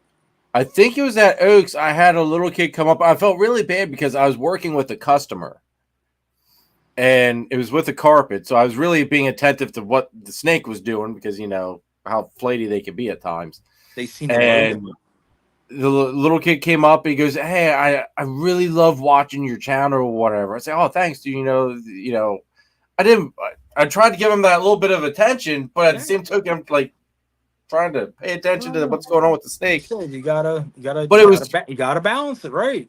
Yep. But it was neat. Like I didn't realize that there was little kids that were watching the channel like that. So it was funny. A little kid about 12 years old, not this year, last year, when you took that video of all them snakes, basically some of them went to the show, and the kid came up there and said, "I saw that on YouTube," and he pointed to the snake and he said, "I said, where did you see that on YouTube?" And I'm sitting there thinking like, I don't remember showing that on YouTube. He's like, "It's on that guy's in his commercial." So that took me back. I was like, "Oh my god!" Like he saw them. He remembered that snake. He remembered our logo because he said he loved the logo and he loved the name because he was a Zelda fan. Little kids love that shit. And he was like, he remembered the snake from the logo. Like that took me back. I was like, wow. Because you don't realize who's actually seeing this shit. Like I said, I'm sure there's a guy or two freaking in it that watch this and be like, that dude's an asshole. He sounds arrogant. He sounds stupid. He's got a stupid accent. Freaking sounds Philly. He got an Eagle shirt on. Like, you know. But, you know, other people will be like, all right, that was helpful. I'll use some of that. Yeah. And that's like, that's, I think that's the one thing I love about the lives, like tonight. Mm-hmm. Like, it started off one way, and then, like, you never quite know where the live's going to go. Right. Like, it could go where we're having fun. It could go educational. Like there's so many different directions that we go, and I always feel that it's always helpful. And at some point, someone can come back, watch it, and take something out of it. And it's only pieces of it. Like I said, if anybody's watching, like I said, you got questions about clutches, you got questions about like just certain things, like I will answer them. Like I said, I do take time. I'll take time in a day. If I'm short, it means I'm working, whatever. But like I said, I'll definitely like plug back in with you. I have helped a lot of people with that kind of stuff because I've had people like literally hit the rails, man. Like and then quit. Yeah. And like some of these people I really like. Like it's sad when you watch somebody that had like go getter, crazy, whatever, and money's the reason like it went out or whatever because they're not making the stuff they should be making. Yes. Held on too long. They bought babies, whatever, and a lot of people don't realize you need to reinvest. I'm reinvesting all the time. You have to. If you're not reinvesting, you're shooting yourself in the foot because you have to keep growing to make the stuff you're making better. To add it into your girls that you were growing up. You can't go on a plan like I'm going to make A, B, and I'm going to make snake C in 3 years. Because usually 99% of the time, and I'm talking 99% of the time, if you made a het, you're not using a male you made. If it was within that whatever parameter of them clutches, you're going to learn more about genetics. You're going to listen to guys like me. You're going to see people do shit. You're going to learn stuff, and you're going to buy a visual. Because that's going to be the smart move to get the genetics injected harder. Now all your babies are 100% head instead of taking your head-to-head.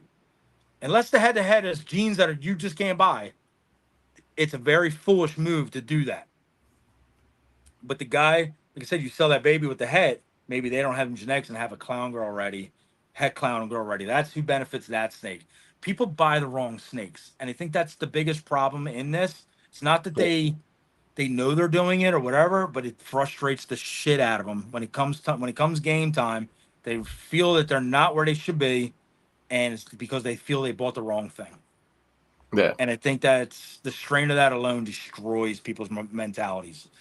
I know it because I was that too, man. If I freaking told you I was going to quit this 500,000 times, I'd be lying to you. I'm quitting once a day, man. Like it ain't because of market or anything. It's just because these things suck. When I'm cleaning snakes and stuff, you know what I mean? Like,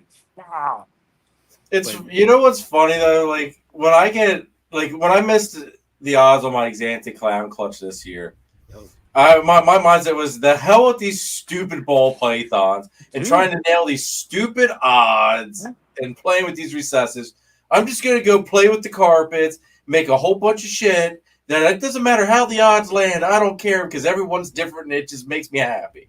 What's up, Charlie? So many times I've thought that, and then it's like, then all of a sudden I hit a really cool ball. It's just like, son of a bitch. It's like I can't do it. I gotta stick with these suckers. I'll say a few more things before you get off, but like I said, this hobby, I probably said it on here before, is a roller coaster ride. You can literally be shot up to the moon, 1,000,000 miles per hour, be on top of the fucking world like Rocky, man, holding your arms up. The very next clutch, the very next snake in a clutch, just say it's better and it's kinked.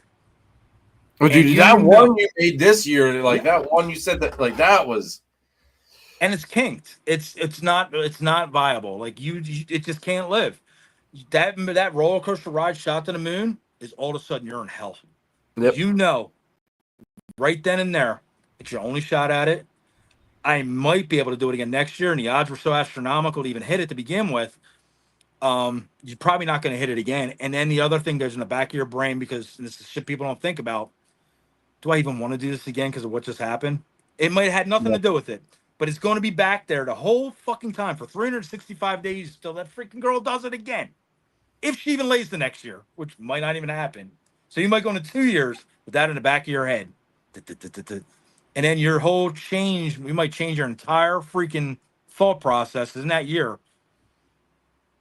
Next thing you know, you're not even doing that anymore. You're not even interested in that anymore because maybe you found it. Maybe you bought it. Maybe you just fucking found something better. Maybe one of your snakes got bigger. Now I want to put that mail to it. Bro, if I had, like I said, if I had freaking $1 for every time that happened to me, I'd be rich. I have missed way, way, way, way more than I've hit. Way more. oh yeah, dude. I think that's everybody though. I feel as though Yes. that's almost everybody. Well, it's to a point. Depends how many you do. You know how many people freaking beginner luck I've seen? Kill it. I mean, they'll do a freaking clown ghost clutch, make 4 of them in one clutch. It'll be 4 years out of 280 eggs, make 4. So I'll be like, you little son of a bitch, you did a fucking hole in one fucking clutch with a head to head. And they'll be like, oh, I don't know why this is so hard. And then just when you just want backhand, I'm like, fuck off. Like, but the thing is, guess what, man? As soon as you hit hell, it's going back up again. Trust me. yeah. You can stay in hell for a while too, and they're the worst times. The droughts, where last year, the end of the year, clutches, I did 70 clutches last year. Clutches 62 to 70, bro. I made 3 females. Oh, 3. And it was all shit I needed females for. Males, it meant nothing. I had the males. The males I was using to make the freaking shit. So it was all worthless to me. Great for other people. It sold. But to me, it was like I missed all the odds on everything I needed. So I was like, what is going on? So I'm like, is it incubator temperature shit? Like, no, I can't be that. Blah, blah, blah. I'm like, but it is. But I kind of heard it from over here. So you start fucking battering your head. So I'm like, all right, like, but I did the same temperature all freaking year. And the freaking first half, I had like 6 females in one. So you start like questioning yourself. So now you're not only down, now you're beating the shit out of yourself. Yep. Been there. People don't see the behind the scenes of that shit. No different than my auction last week. I don't know who's watching. Everybody that knows me. And some of it I wasn't that happy about. I let go of a couple of really good snakes that I took a bath on. Yeah. That was a down. But guess what? Then I started thinking about who actually got them. There's a couple people that got them. Once I freaking saw a smile on their face when they got them, went back up again. Yeah. And but here's the other thing too. You need space for some of the better stuff that you've got. I did. Coming up. Or that you have. And you sometimes you gotta take that L. It was a chance for the W. Some of them snakes I shouldn't even auction, right? It was a chance I was willing to take, though. And if you don't take the chance, you don't know. That's why I looked at in the mirror and I literally said to myself, yeah, dude, you took a bath on some of that shit. But like a guy like my buddy Ron, he's one, he bid on a couple of them. I didn't even know it was him. And I'm sitting there like, bro, do I know how much better that's going to make his collection? And he's a really good dude. Like, I like him.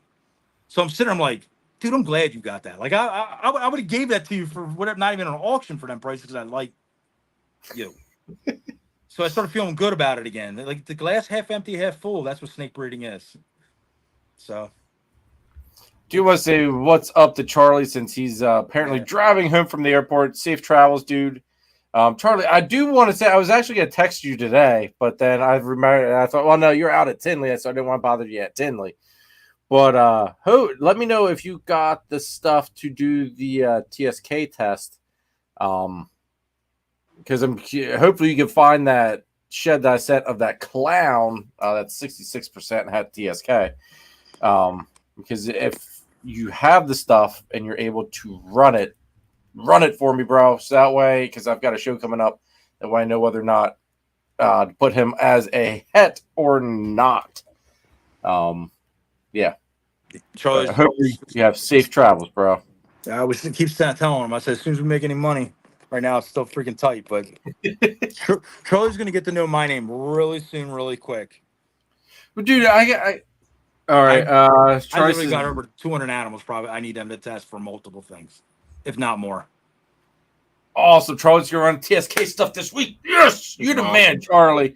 Made my freaking week. Now you just got to tell me that thing is het. I'm sure Nate's warned him about my crazy ass suit. So he said, I keep letting it back up because I'm like, it's so much. I'm an all or nothing kind of guy. Like when I do it, I want to do like 50 at a shot. I don't want to send 4 in and 4 there. So I need a bank. It was funny. Like I was sitting there, I felt almost bad for Charlie there because I felt like I was sending him a pack of sheds like once a week there for a little bit. Yeah. Now I've settled out because I've got everything that I needed to have tested. Tested. But some of the results I got back, like I was so super happy about it because like the animals that I wanted it to land on, it landed on. Like that silver streak leopard, female. Like I was like that was the one animal I saw that thing. It's like, please be a het desert goose, please. And she is. Speaking of like that shit, like I said, a lot of these animals in my collection, I haven't tested anything yet. Because like I said, I'm an all or nothing kind of guy. Yeah. Everything's possible something. That's why I kept it. Like possible, it's chocolate. I know, I believe it's chocolate, but I need to know confirm. Het ghost. I believe it's het ghost. Like I said, I've seen the babies. They were lighter in the eggs. Like I said, doing this experience, you see that. You see het shine through his baby. I want to confirm though.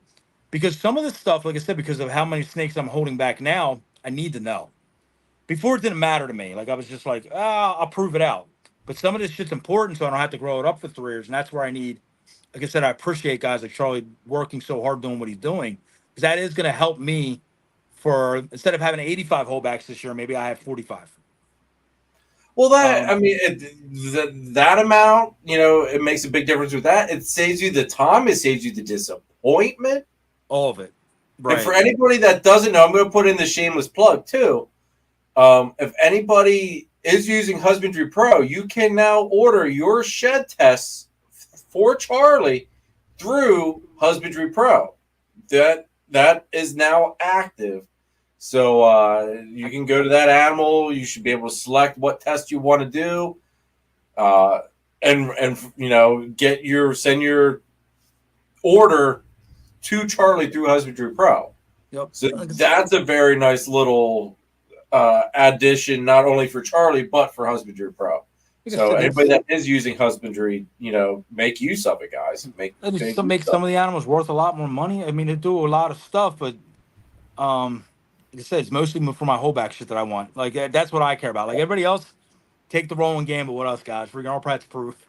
Ask anybody. Well, that was the one thing I've had people ask me, well, why is this a 66? Why didn't you test it? I wasn't planning on holding it back. Did you if I'm not planning on holding it back, or if the test is it feasible to where it's going to increase the value of that animal to justify the test, I'm not going to do it. It just doesn't make sense. I looked at it this way. Say a test is $40-50. I don't even know, $60, whatever it costs. If a snake's worth $150 or $250 with the test, it might be worth it. But if you pop out the whole clutch and 7, 8 eggs, times 50. Okay, half of them come back, half of them go back. Whatever. Okay, and I got to do that times 64 clutches, right, or whatever. Like we'll just say half of them, 34. So now you're talking $7-8 in testing, if not more. I'd rather sometimes just take some of that stuff, and it is a surprise. You're going to get it off me for that. Way cheaper than it would even be without even heads. Like I will put snakes out there. The head's free because that's not what I was shooting for. I made a double, or I kept a double, and that's the one to be the test. You could send that test in, and you did just get a $500 snake for $150. That's fun to me still for some people. I didn't waste the money. Now, if it's not, well, now maybe, like I said, nobody even wants it. I don't know. Yeah. So now maybe it's a $10 snake. It's like, oh shit, because now I know. Like I said, that's why I said testing for me. I have so many animals. It's only going to benefit me to do ones I hold back or one of extreme value. Like it has to be worth its weight in gold. Like basically the difference between the testing or not. Like I made this GHI clutch, bro. They could be super chocolates. I got to get that tested. It's either chocolate, super chocolate, or not chocolate at all. Like, and if they're super chocolates, like you're talking the difference between $400 snake, $300 snake, or $3,000 snake. Whatever, 2,000, whatever it might be. Because there might be het ghosts too. So I need that tested.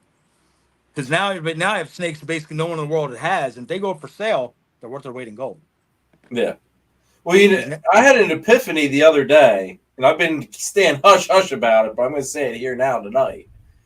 That that DG chocolate hypo clown clutch. Mm-hmm. Mm-hmm. Now that we know that the DG hypo isn't chocolate, okay, it now makes me question: is that chocolate hypo?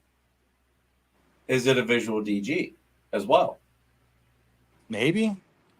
So now I've been sitting here like I stare at it often when I'm down here. It's like I should message Charlie to see if he even still has the shed. Yeah, for sure, That's possibly. Test it for visual DG. But then it's also like maybe like it's been bothered. It's like you want to hear ironic? It's so freaking clean. It's like man. So Charlie, maybe I'm gonna have to message you tomorrow and see if you still have that one as well, or if I need to send you a new one. You want to hear ironic luck? Like just crazy, off the wall, ironic. Literally, I had a blackhead. She's one of my favorites, a blackhead clown. I made her almost 4 years ago, and it was from a possible het clutch, possible het ghost. And I threw in a rack. I didn't even think about her being het ghost because I'm like, what are the chances? It was only used as a possible het to make her at that time, 4 years ago. Long story short, fast forward up today, I had another snake, which if I was on my game, I would have known because I would have had to test it. I had a blackhead black pastel clown, and he was only 66% het, whatever. So I was just shooting for straight up super blackhead clowns, not thinking about her being whatever. I did the pairing, everything. I never even thought about it, bro. I went to cut the eggs. Mind you, I have only made now to date, including this year, 7 ghost clowns total. 5 years of work. I have hit hundreds of freaking het visuals, whatever. Het for one, visual for the other, ghost, het clown, blah, blah, blah. My odds were just the shit. So a lot of days going like this. Yep. 6 eggs, 4 ghost clowns, a ghost, genetically powered housed out with blackhead, and a blackhead clown. Totally killed the freaking odds. Totally, like I said, why did that happen? Because for the first time in my life, I didn't think about it. Yep. So it was like a gift from God. Because I'm so zeroed in, dead set on this ghost.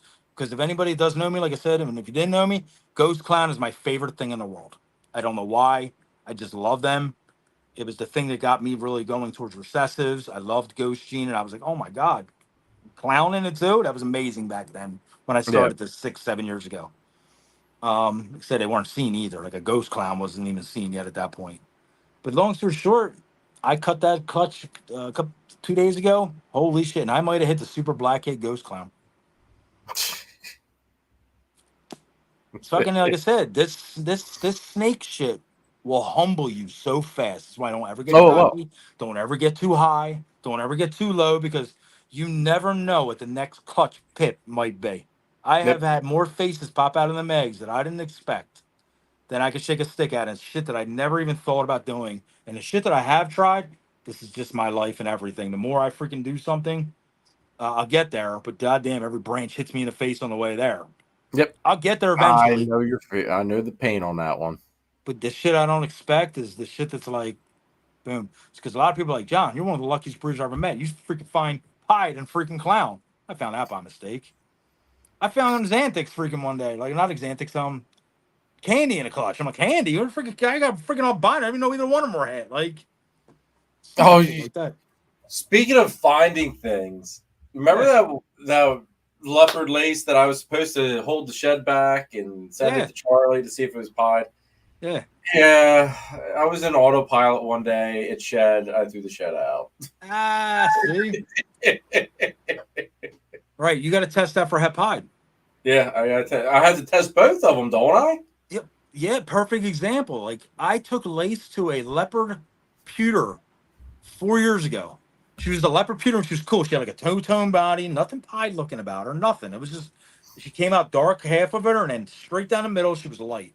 I was like, this is neat. It was like a paradox. So basically, threw her in the rack. I was like, she's just cool. So I wanted to see what pewter leopard looked like back then when I got a lace yellow belly. And that's, like I said, you got the sibling from that. Bro, I kept back the lace I made from her was the coolest lace I ever made. It was just supposed to be a pastel yellow belly lace. But she was literally light years ahead of all the rest of the pastel lace yellow bellies I made since her. So I'm going, why the fuck, man? There's stuff genetic. There's something in this damn snake. Why is she so much prettier than everyone? She looks DG. Yeah. I threw what the hell did I throw to her? Oh, Citron Clown Het Pie. Because I was like, I'm going to get Citron into the lace project this year. So he's a Citron Clown Het Pie. Not even thinking like, all right, I'll just make them clowns. If they're freaking Het Pie, that'd be cool. I'll get them tested. Fucking doesn't 3 fucking goddamn pies pop out of that clutch? Bro, they're all lace. They're all fucking Citron.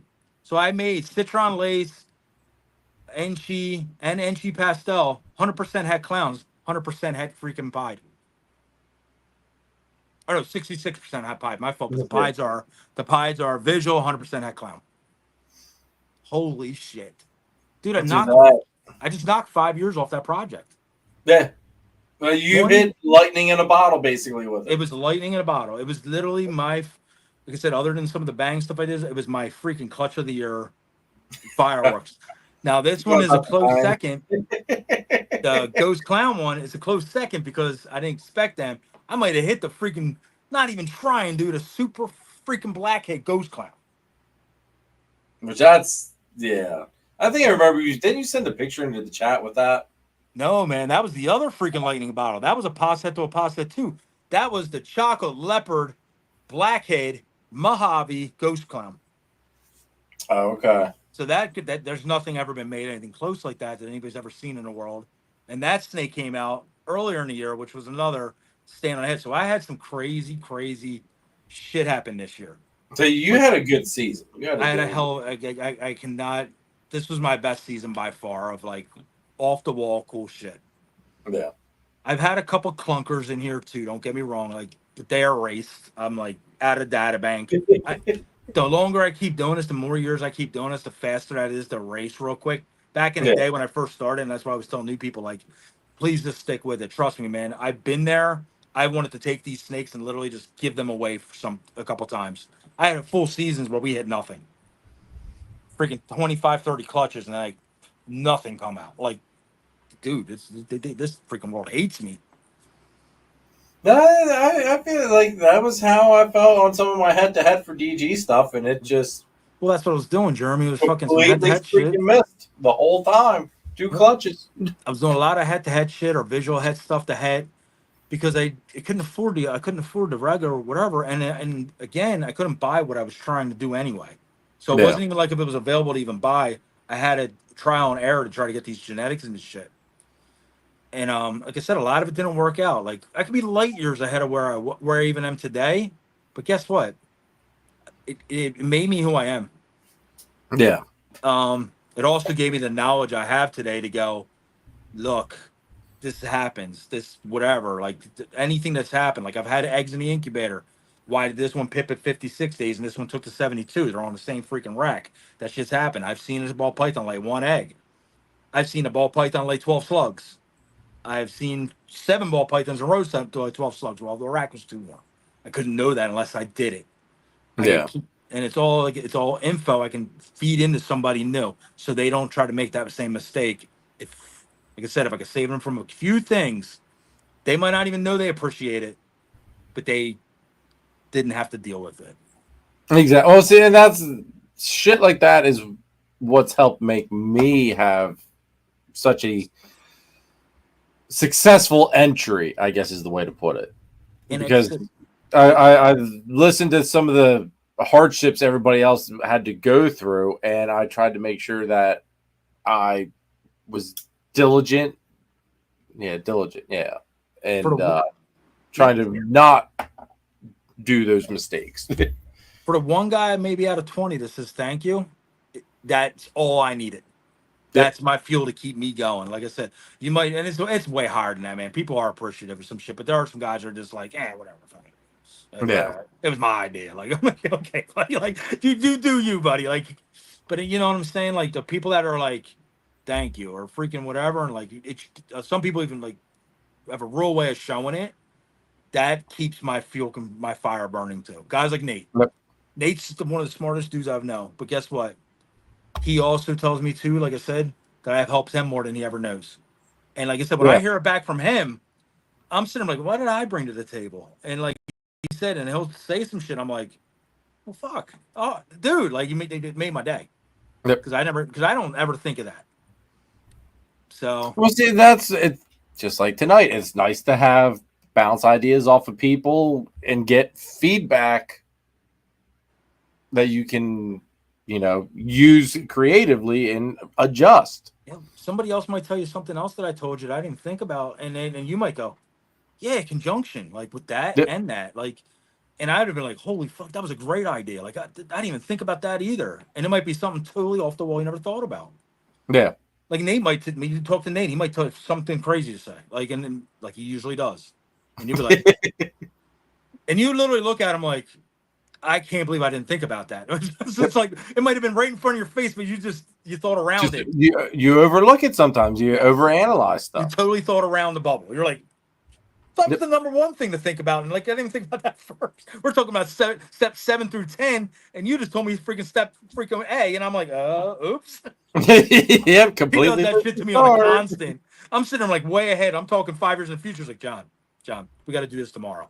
I'm like, oh, you're right. We gotta do this to do this. Like I feel like an idiot. I'm like, oh fuck. That's what I mean, though. It's great. Banter's Yeah. great, man. Banter between friends, people you trust. Like I said, it's not about a money thing. It's not about a whatever thing. It's like a respect thing. And that's Yeah. all. Yep. That's all I care about in this shit. Like the money's whatever. People know I sometimes sell cheap snakes. Sometimes snakes are expensive. The relationships and the whatever respect is way more than enough for me. I love it. No, I agree with you. The people Keith, keep me going. yes. 100%. The customers, the kids, the new people. Without them, like I said, we wouldn't be where we're at. Oh, hell no. No, Right? without the new people coming in, we'd all be dead in the water. We clawed to where we're at. I'm planning on going forward. And everyone that doesn't think they can get here, I've heard so many times, I wish I was doing what you could. I said, bro, you can do way beyond what I can do. I promise you that, because you're probably smarter than me. I'm freaking, like I said, I'm not some freaking book whiz. Like, I'm a humble dude, freaking glad to be alive, and freaking love my peoples around me. That's who I am. So you better get going, man. You got to get some sleep. I do want to say, Keith, I am planning on doing the barbecue. I think if I didn't, I'd get a whole raft. I'd get even more shit from not doing the barbecue than what I did about what I was kind of thinking about with the channel earlier. But no, I am planning on doing the barbecue. I'm trying to. I need to start thinking. I guess I really need to start thinking, because it'll be here before we know it. Mm-hmm. As to how I want to do it. Because I'm almost thinking just full out, full cater, sell tickets. I just got to figure out how much it would be a head. And if people even want to, like, do people even want to spend money to, like, that's the like, or maybe I just chalk it up, cater, chalk it up as like a business expense. You do that too. You said some of it, I'll like, talk to Nathan and see how he even does. Like, I know Nathan doesn't charge per head. no, Nate, like I said, he kind of does that because, like I said, it's chalk it up as a business expense, right? Because, like I said, and you got to think about it too, like this, Jeremy. Like I said, with the barbecue, yeah, to me, for you, I think you do need to keep it going. Reason being, it's kind of like a family, right? When the matriarch dies, you see families fall apart. Yes. You literally, the YouTube has brought the community together. Like I've met a lot of people from your YouTube that literally, I might have talked to at shows and whatever, but became close. Talked to them way more than not. Especially like, let's say, Sean from Pride and Joy.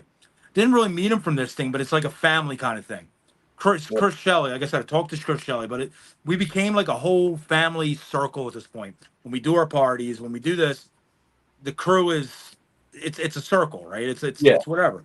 Now, anybody, like I said, watching, it's definitely welcome in on some kind of circle stuff. Like I said, It's just getting to know the guys, getting to know me. Come up to the table, say hello, like blah blah blah. I'll talk to you all goddamn day. Like that's just the way we are. Well, it also became I'm not trying to offend anybody when I say this, but I do say this seriously but jokingly all at the same time. I don't know who like y'all a bunch of crazy freaking people coming all the way across the damn country for a freaking barbecue. But I will say this though, different. It honor like humbles and like it's badass, it's cool. I just like some of the distances that people have come and that want to come from, to the like it just like I sit here and I shake my head. It's like it's even like people I've met on how here. Like why like it's hard for me to wrap my head around something. Like it's like I get like some of these people I've never even met, like Ashley from Pipstar. I love to meet her. Yeah, like I said, she's such a great person, and like I said, I only know her from basically doing your show. But like I said, she's one of my favorite people. I got to talking to her. She's just a ball of fun energy. Oh yeah, so definitely. Nice. So like people like that, and I'm sure there's a bunch of other guys I could mention. Like I said, I never met Will. Like from what hell is he? Like there's a guy I never met Charlie. Like and then like I said, shows like this bring people like that together though. It is. So that's what I love about your show. Like I said, I wish I could do what you're doing. I wish I could sit there and just talk all night to people and whatever. But like I said, it's just your personality's built for that. Maybe I'll do YouTube one day. Maybe talk to you and you'll be like, John, this is it. Like put your snakes out there. You on it. We're gonna get you on the YouTuber train. Right. And right. It's every market. It's all marketing. It's all building bridges, building relationships. Yep. And if you noticed as well as I've noticed, this recycle in this hobby is so fast. Oh, how fast people do go through it. Like you said, the people that stick. And they are like, whatever. You become a veteran really quick in the show circuit, especially. You do 3 years in this, you're all of a sudden a veteran, man. You're not a rookie anymore. You're a wily old veteran looking in and going, this is my advice on the shows, like you fucking know. But it's like it's like boom, you know what I mean? Like it is what it is. 3 years of shows is a lifetime of shows for somebody. Oh, and especially depending on how often you're doing them. Yeah. Look at us. I still feel like we're a new kid on the block. When I talk to Ian, I'm a rookie. He remembers the day I was scared of snakes. He remembers looking at me and be like, "You silly ass dude! Like, what the fuck you been holding? You're gonna get bit. Like, you're about to cry." And I'd be like, "Shut up, man!" Like, so I love seeing them old school guys still at the shows because I feel like still a spring chicken rookie. But the new people coming in now, they go, "Well, Triforce. They've been around for fucking." I'm like, I'm an old veteran. Yep. And I've only been around for 10 years, man. And this shit will make you old quick. Well, I mean, like you said, I mean, there's just it's a high turnaround rate, I guess, is the like it is. Bro, there's a lot of people that, like not everybody can hack it. Not everybody can weather the storm. Before I met all you guys, even Nate, like I said, I knew Nate now 5 years, and then I known you about 3 years now, 4 years. Yeah. Before you guys, we had a whole nother crew. We had a whole Repticon crew. Like some of them aren't alive anymore. Some of them have quit. Some of them had family issues. Some of them had health issues. Even like Big Joe runs Gettysburg, man. He was a big time breeder. Joe still dabbles, runs Gettysburg now. He's still connected, but he was a different entity than you know him today. Basically, now he's a showrunner and shit. And I remember when I met Joe, going to his table going, oh my God, look at all these fucking awesome snakes. Like, this guy's the shit. Like, he has all the crazy shit. And he was getting them all from Ozzy directly. And it was a whole, he's the first person to ever show me a lace that blew my freaking mind.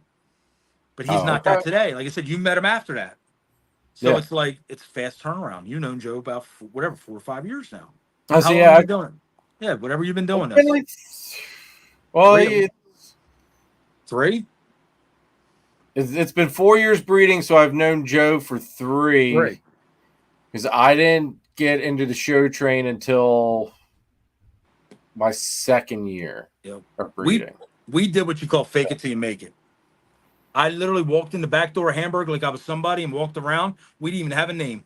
I didn't even have a snake. I walked in this fact like I was a breeder. That's my personality. So people are like, what the hell? Who are these two? I'm like, oh man, you don't know who I am? I'm freaking Pennsylvania's freaking distributor of freaking geckos. People are like, you lying son of a bitch. I didn't like snakes, so I said geckos back then. But everybody knew me then. They Oh, were like, I'm a God. jokester. Everybody was like, holy shit, John. Like, I did come on the scene just like that. Next Well, thing you but know, you know what I mean? yep. We walked in Something. that. We walked in that back. Now I'm not recommending anybody do that, man, because you get locked up these days. But freaking, we walked right in that backside door way back then, and like, hey, I had a couple geckos. I had a couple bearded dragons. Oh yeah, we breed them for years. So according to people back then, I've been breeding for 40 years. So whatever. God, John. That And was that. Robinson, no problem, man. No problem. That's how it went back then. You said people didn't have tablecloths, man. You weren't.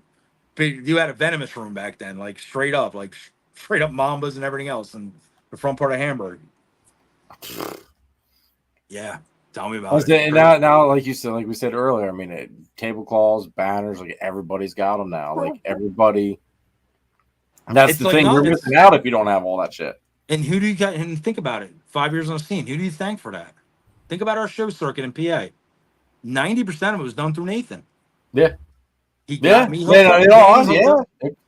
He did us and Danny right like same exact time basically. We got our stuff almost the same exact time.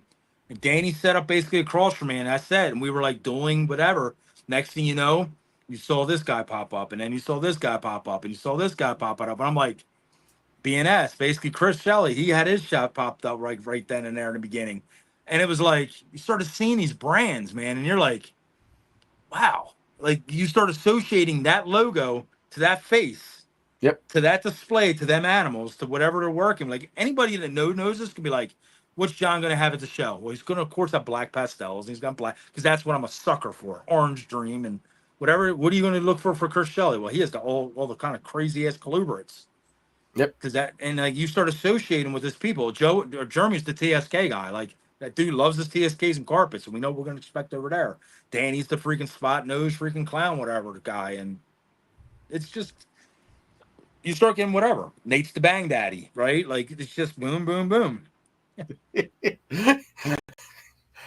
John, you couldn't have done the boom, boom, boom any better time than Oh, boom, boom, boom. Bang daddy. And he can thank me for that. So I'll take all the credit in the world for that. Oh, poor Nathan. Nathan's sitting there shaking his freaking head going, Oh, yeah. You know, he's just doing these guys. I don't care what he says. He loves that name. Oh, Nathan, all I can say is, Nathan, you wait till you get my Christmas present to you from the YouTube channel here, buddy. You just wait till your Christmas present. Yeah, and then we got Sleeping Beauty's table right down the road from us. I mean, shit. What's his name? How deep? Balls deep. See, that's a promotion, a name you don't hear every day. We're teaching him how to stay awake, though. Beauty.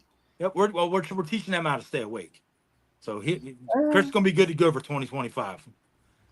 Dude, I don't know, man. I don't know. After his little heart surgery there, he's still. Well, that's why he's gonna be better. He had a little bit of complications, so now he's doing better. Now he's got better blood flow, huh? Exactly. So now we're gonna keep him awake and pots and pans banging next to his head. We're gonna have to keep an eye on him. But yeah, no, man, like it's great. It's freaking said the future's great. The future's great too. Right now we're just in a slump with what the market is. That will turn around, man. I saw this shit before the COVID boom. We were selling pies for 150 bucks back in even 2017. As crazy as that sounds, I found a price sheet. I'm freaking no bullshit. I'll even show it to you. Found a price list of freaking snakes from 2016, 17. Bro, they were as cheap as they are today. I mean, like I said, it did. COVID was that hike. It was that hike that Banana Clowns, they were still up because Banana Clown was coming hot, so they were like $3,000. But Clown female, 250 bucks. Oh shit! Okay. Kind of where we're at today. Like it was because Clown was becoming regular. People were back then too. The philosophy wasn't being taught like it is today. Back then it was 2 inject genes into stuff. People have lost sight about that. Like the recessive is recessive, stage recessive. How do you get the genes into recessive? You got to take a head or a visual recessive. Because just remember, the snakes can only go as far as what you use. Like, so if you have a fire clown to a clown, The best you can do is make what you already own. So the only way to advance that project is ahead. 99.999%. Unless a special gene pops out. Oh my God, I didn't know that was in there. It's the only way to advance a project. You cannot advance a project with a visual to a freaking head. No. And for something new, something beyond what you have right there. Yeah. You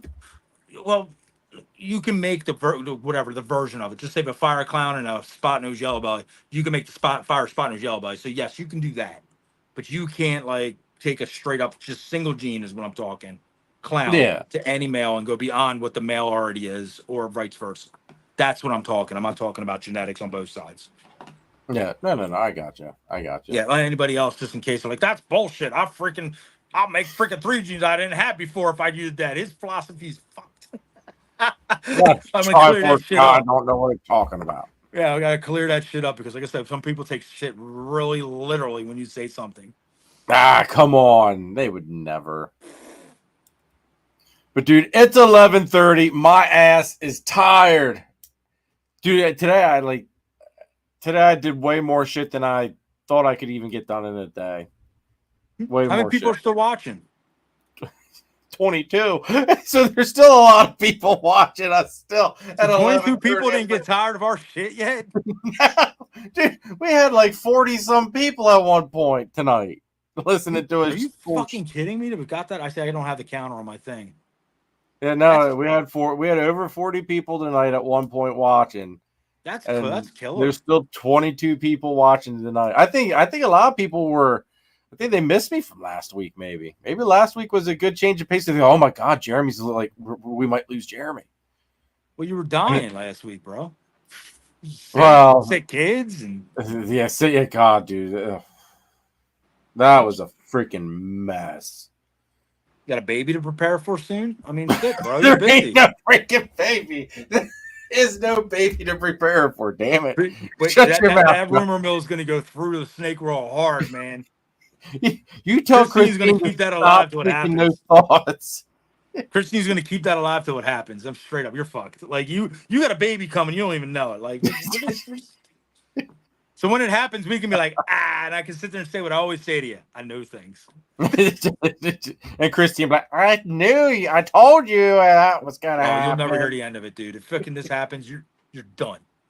You might as well get a shirt and just go, what is that? I'm with stupid. I just be like, I am stupid. Like Christine is just gonna let you know it. Rest of your life. Nathan, hey John, you want to tell Jeremy about his possible hat? What?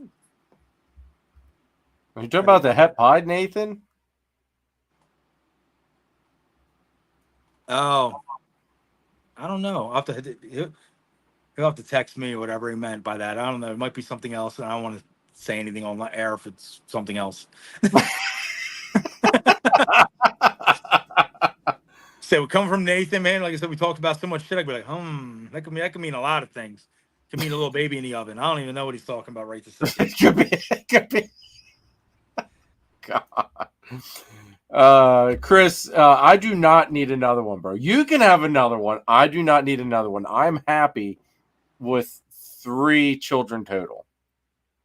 He's got another one coming. Don't listen to him. We know things. He owns a sibling from that dad. Oh. I think I know what you're talking about. We'll talk backstage quick. Yeah, he's got to text me exactly whatever, because I know we talked about the lace head, possible head. I think I know what well, wait, no, that wouldn't make sense. If it's something we just did, we got to make sure, but it could be interesting. But yeah, we'll have to talk backstage. now that Nathan thickens the plot. Nathan always thickens the plot, dude. My brains are going to explode. He had all night to drop this shit, and he does right when we're trying to get off. And now he's sitting there laughing his ass off. Yeah. He's like, those dumbasses. Just think, you guys can be snake breeders just like us with all of our plot thickening freaking bullshit. Dumbass stuff, man. Oh, man. All right. Now, I will text you now, John. Jeremy, you have no idea. Okay. Shit. Now I'm really curious. I think I have a clue. I just want to make sure that's what he's talking about. Okay. Well, we'll talk backstage about it as Nathan laughs his ass off at us. Robinson, don't worry. John and Nathan saved the day. I'm not going anywhere. We're just going to slightly restructure things minorly. Excuse me. Another thing you can do, like I said, just throwing it out there. I don't even know, like I said, how deep it is. You can have substitute people do it on your weekends. Like you had Chris Shelley do it. I've thought about that too. Like I said, I can, because you have the format laid out. I wouldn't mind doing it for you here and now. Okay. So yeah, that's see, an that option. might be something where that would make things interesting too, because it would make it how like more of a communal platform on the live, which might be everybody might find beneficial as well.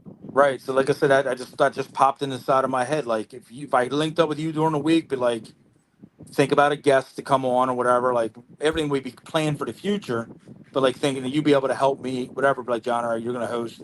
This is maybe some questions to ask. Because that's where my brain would stop. Like Yeah. I have a brain blockage with that kind of stuff. Like I said, I could rattle off genetics, I could rattle off sport team genetics scores. But when it comes down to like being like a actual structured talk about something, like it's like school, like it's like tests, like when words come up on a page, I start blanking. No, that's how I was with freaking like Yep. I'm not good at like reading off like a prompter. Like if you gave me a question, I'd be able to read down on a piece of paper, but I would be terrible at, like addressing. Here I am. I am a robot. Like I get all fucked up. My name is John. Free base talk, dude. Like I said, I'll talk to you. We could stay on here 7:30 tomorrow morning and still not cover 1% of anything. Oh no, I know. Lindsay, what's up, girl?